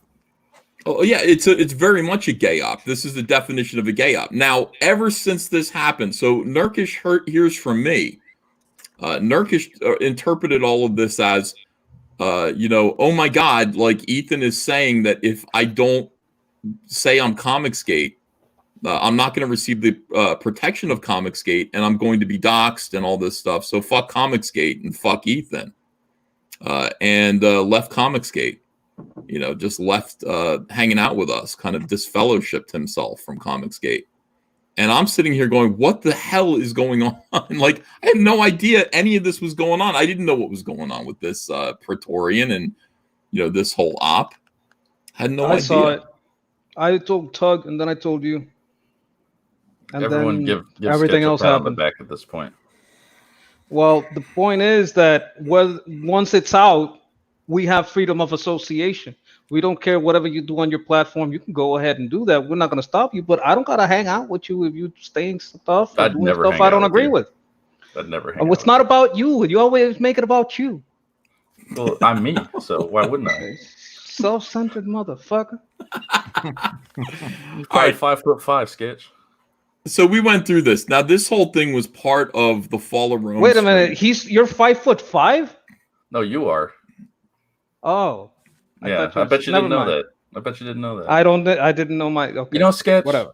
Your military career probably ended the same way your life began, with a dishonorable discharge. Okay. For fuck's sake. All right, Mecca, do you want to stick around or do you not? Yes, I won't do that. Do you want to get? I told you what was going to happen. All right, I won't do it. Apparently, we did not make it through the video without making fun of someone.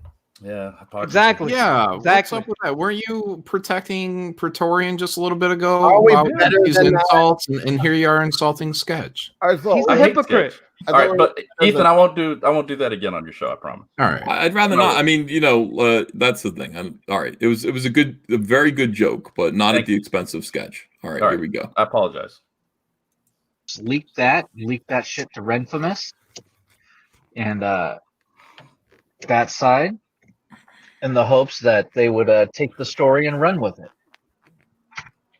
And then look at what is this? And there's all right, hold on a second.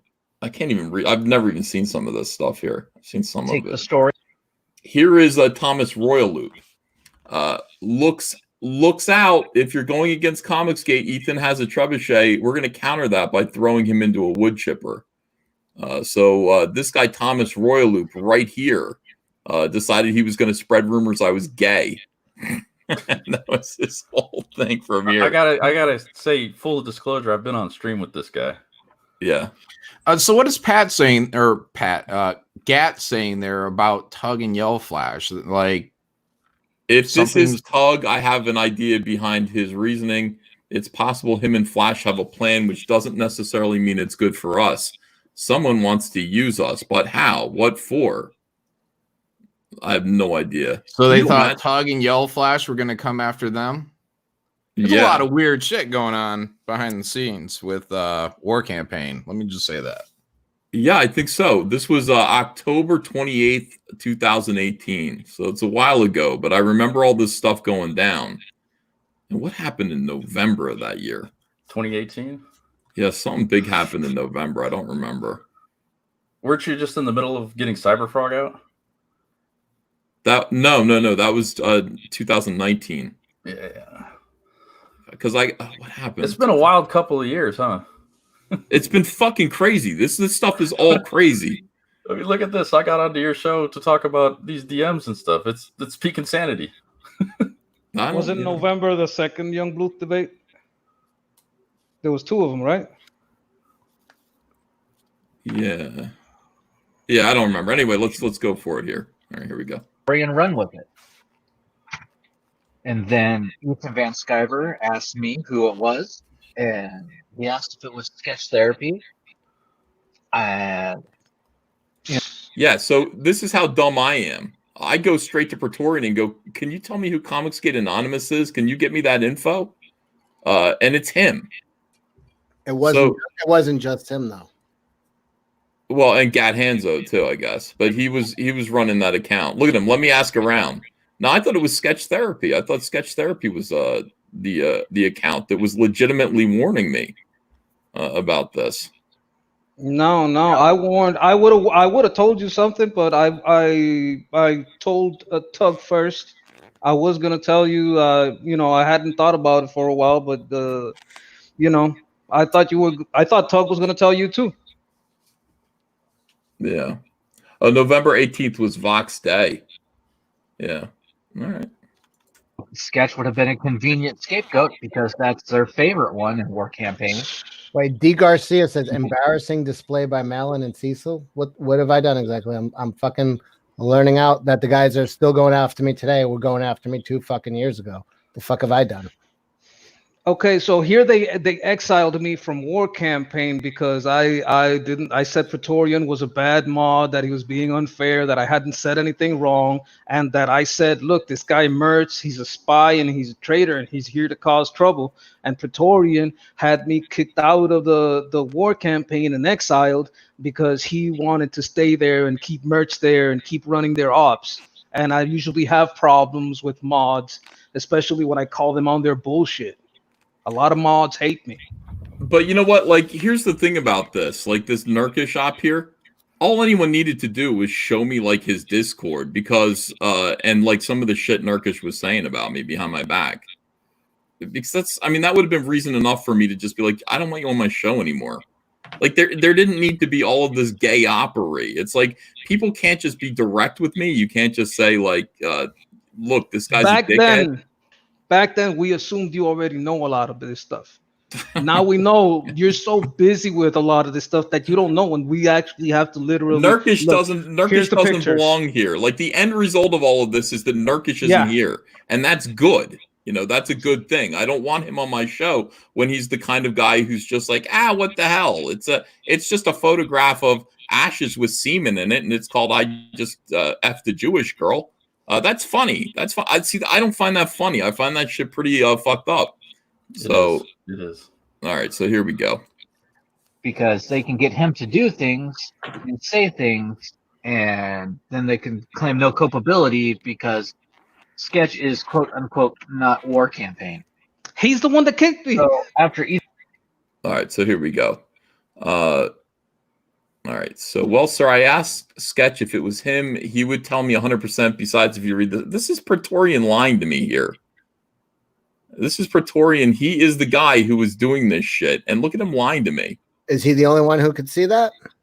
This is a conversation that we're having together in private. I'm saying, who is this guy who's telling me all this stuff? Will you please find out who it is for me? This is him like totally gaslighting me. See, this is why I can't listen to anything Praetorian says, and you shouldn't either. Praetorian has old information where he was deeply involved in gay ops at a time when Comicsgate was new. And we were all kind of feeling around each other and constantly under assault by SJWs. And underneath all that, you've got all this stuff going on. But you've got Praetorian, who is manifestly showing you that when I asked him for information, and by the way, if I were the head of War Campaign, why wouldn't you give me the fucking information? Why would you lie to me and keep me in the dark? If I were truly so important and a big part of War Campaign and telling people what to do, why can't Praetorian prove it here by showing that he respected me enough to give me the actual information instead of lying to me? And then he makes a 10-minute and 35-second video where he's going to try to lie and gaslight about my friends in War Campaign. He is a liar. Do we have any War Campaign here? That could maybe give us. We have lots of War Campaign here. Now, I am unhappy about what happened with the Nurkish thing. I'm unhappy that Gat Hanzo was a part of it. Gat Hanzo and I are in a way different place today, 2 years later, when Gat Hanzo was a professional, he's writing Vestige, than we were in October of 2018. So but see, the problem is, John, this guy is not a valid source of information. He is showing you over and over again that he's a fucking liar. He's a gaslighter. And he doesn't even see that he is showing you that he's a gaslighter and a liar. In his very video that he's talking about the way War Campaign operates. War Campaign under Praetorian, when he was there, operated as a way to gaslight me and get me to get rid of people like Nurkish, which at the end of the day would have been fine if you just tell me what you're doing. Nurkish shouldn't be here because of this. But this guy had to run around and be mysterious, give me a headache all the time, make me worried that SJWs were going to hurt my friends and destroy Comicsgate. Why are we listening to him? Why is this video... The second I found out, I blew it up. I don't hold back. People know I don't hold back. I think that's why they wanted to use me. Because they knew I would be like, what is this bullshit about trying to claim to be me? Who are these people? Well, why are you hiding this? I thought everybody knew. Well, now everybody's gonna know. Why would you even doesn't everybody know? I gave this a chance, Mecha Mike. I watched this, and within 3 minutes, I'm already outraged and insulted by this. This guy is a liar. He is a liar, and he is a liar, a self-confessed liar. I'm not going to have him run down my friends. And when he says that I give orders to Ro and tell Ro what to do, I know that's a lie. I know that's a lie. And certainly somebody should have proof of that. I challenge anyone to give proof that I've ever told Ro to go after anyone and hurt anyone. Manifestly, by Praetorian's own testimony, I'm somebody who can be gaslit and kept in the dark while he does crazy shit. Well, So, you're kept in the dark clearly- by him and Gat. I wonder if there was anyone else that knew about this op, unless Gat was running this op with Praetorian, and it was just those two. What about Pan Road? Did either of these guys know? Were they holding back information too? Yes. Was Praetorian the scapegoat? Oh, so wait. So you know that I'm Ro the- and Pan were involved in this gay op too? I don't know that they were, but this is what the Fall of Rome stream was all about. When I said, guys, all of this stuff that's coming out from Praetorian, next time tell me. The biggest problem isn't that you guys got rid of Nurkish. That's fine. That turned out to be a good thing. The problem is you kept me in the dark about it because you didn't think that you should just come forward to me with the information and say, hey, this guy is running an op or running a Discord that could be, splashed onto you. It's so negative, and you might take some of the blame for this. He shouldn't be hanging out with you, and that would be a decision that I would like to make. That's right. They deceived you. That's right. Caesar, they deceived you. That is right. That is Your what the Fall guard. of Rome. Your guard deceived you. Are we in the Fall of Rome too? Is that No, what this is? we're not. We've already been through all More that. like the Fall of Praetorian. We've been through all this. As far as I'm concerned, they're still fucking liars. My problem. Yeah. Well, I apologize. I can't offer a better rebuttal to that. But again, I'm not Prey, so like I've already told you guys, everyone's going down after this. So War Campaign has already said you guys aren't allowed to talk about this. Well, I'll talk about why I'm pissed at Pan now. He's repeated the same fucking lie for over a month. This is how I know he's a fucking liar. He keeps saying, well, Cecil's just mad because he kept telling people not to make fun of Anna's cover. Let me just ask you a question, Pan. Can you show me one time I said that or tweeted that? All right, hold on a second. Whoa, hold on. hold on. All right, I'm kicking Mecha Mike. Okay. Mike. Well, can I just have the last word then? Yeah, go ahead. Appreciate you bringing me on. It's interesting. I couldn't defend Praetorian's video as well as he might have. I'm not Praetorian. He put that all together. I just hosted it on my channel. So, I don't know. This Oxmall business, I don't know what to tell you.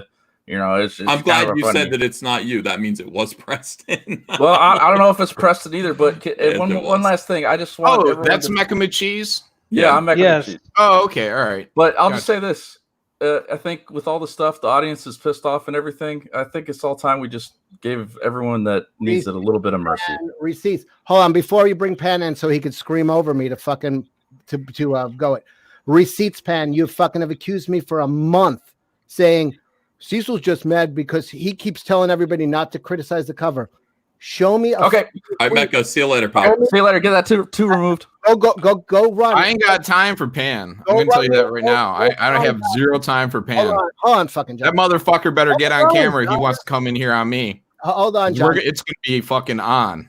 Pan, for a month, you've been telling that lie so much that it's fact now. Cecil's mad that you cannot show me a tweet or a fucking time I said do not criticize Anna's cover. In fact, I looked up. I have over 35 tweets that start with, if you think Anna's cover shit, you should be able to say it. I start the fucking tweet with that 35 times. But here's what I did accuse you of. You guys fucking said Ethan, Malin, Kelsey, Cecil are bringing the milkshake girls, which means ruining Comicsgate. That's when I started getting mad. And then all of a sudden, you guys fucking realized I had a point. That you guys, so you changed the argument and said, no, they're just defending the cover. I never fucking defended the cover. Go get your fucking receipts. I got them. I got 35 fucking tweets where I start them by saying, if you don't like the cover, that's fine with me. You're allowed to criticize art. The whole reason Comicsgate started was criticism of fucking what's going on. You're full of fucking shit, Pan. Get in here, you fucking piece of shit. I'm out. If liars from the fucking Pan comes in, I'm fucking out. He better be on camera when he comes in. Or don't bother. Ro fucking lied from day one when he get Ro in here. When he fucking lied to your face about the fucking beheading thing. These guys were shit from the beginning, fucking garbage, and here they are fucking stinking the fucking joint up fucking 3 years later. And they want to think the war is stupid. I don't want war. They tried to take me and John out last month out of the fucking blue. I never fucking said back. When have I ever said a word against War Campaign? Yep. And all of a sudden, a month ago, me and John became fucking public enemy number one. Why did we have to be taken out all of a sudden? Because we weren't beholden to Ro and fucking Pan and Gat. We weren't controllable. So the fucking way to ruin them, get them out of Comicsgate is go after them. Dan, I'm really sorry, by the way. Dan must be very uncomfortable. Do you need to go? Do you want to? No, man. Run? I'm listening. That's why War Campaign had to come after me. You go back for 3 years, see if I've ever said a fucking bad word about War Campaign. It never happened. But a month ago, I became public enemy number one. So did John. So did Kelsey. People that didn't need War Campaign all of a sudden had a fucking target on their back. Mm-hmm. And they implied they're coming after somebody else in tonight's stream on D Live. I ain't saying any names. Who are they coming after? Who are they coming after? Certain Bunny. They're coming after Frege? Well, he bypassed he went around the gate. They don't trust him. They don't trust him. So they're going to put it out there. They're going to let him know he's in their sights already. They get to say what is CG only and what isn't. Don't you know that?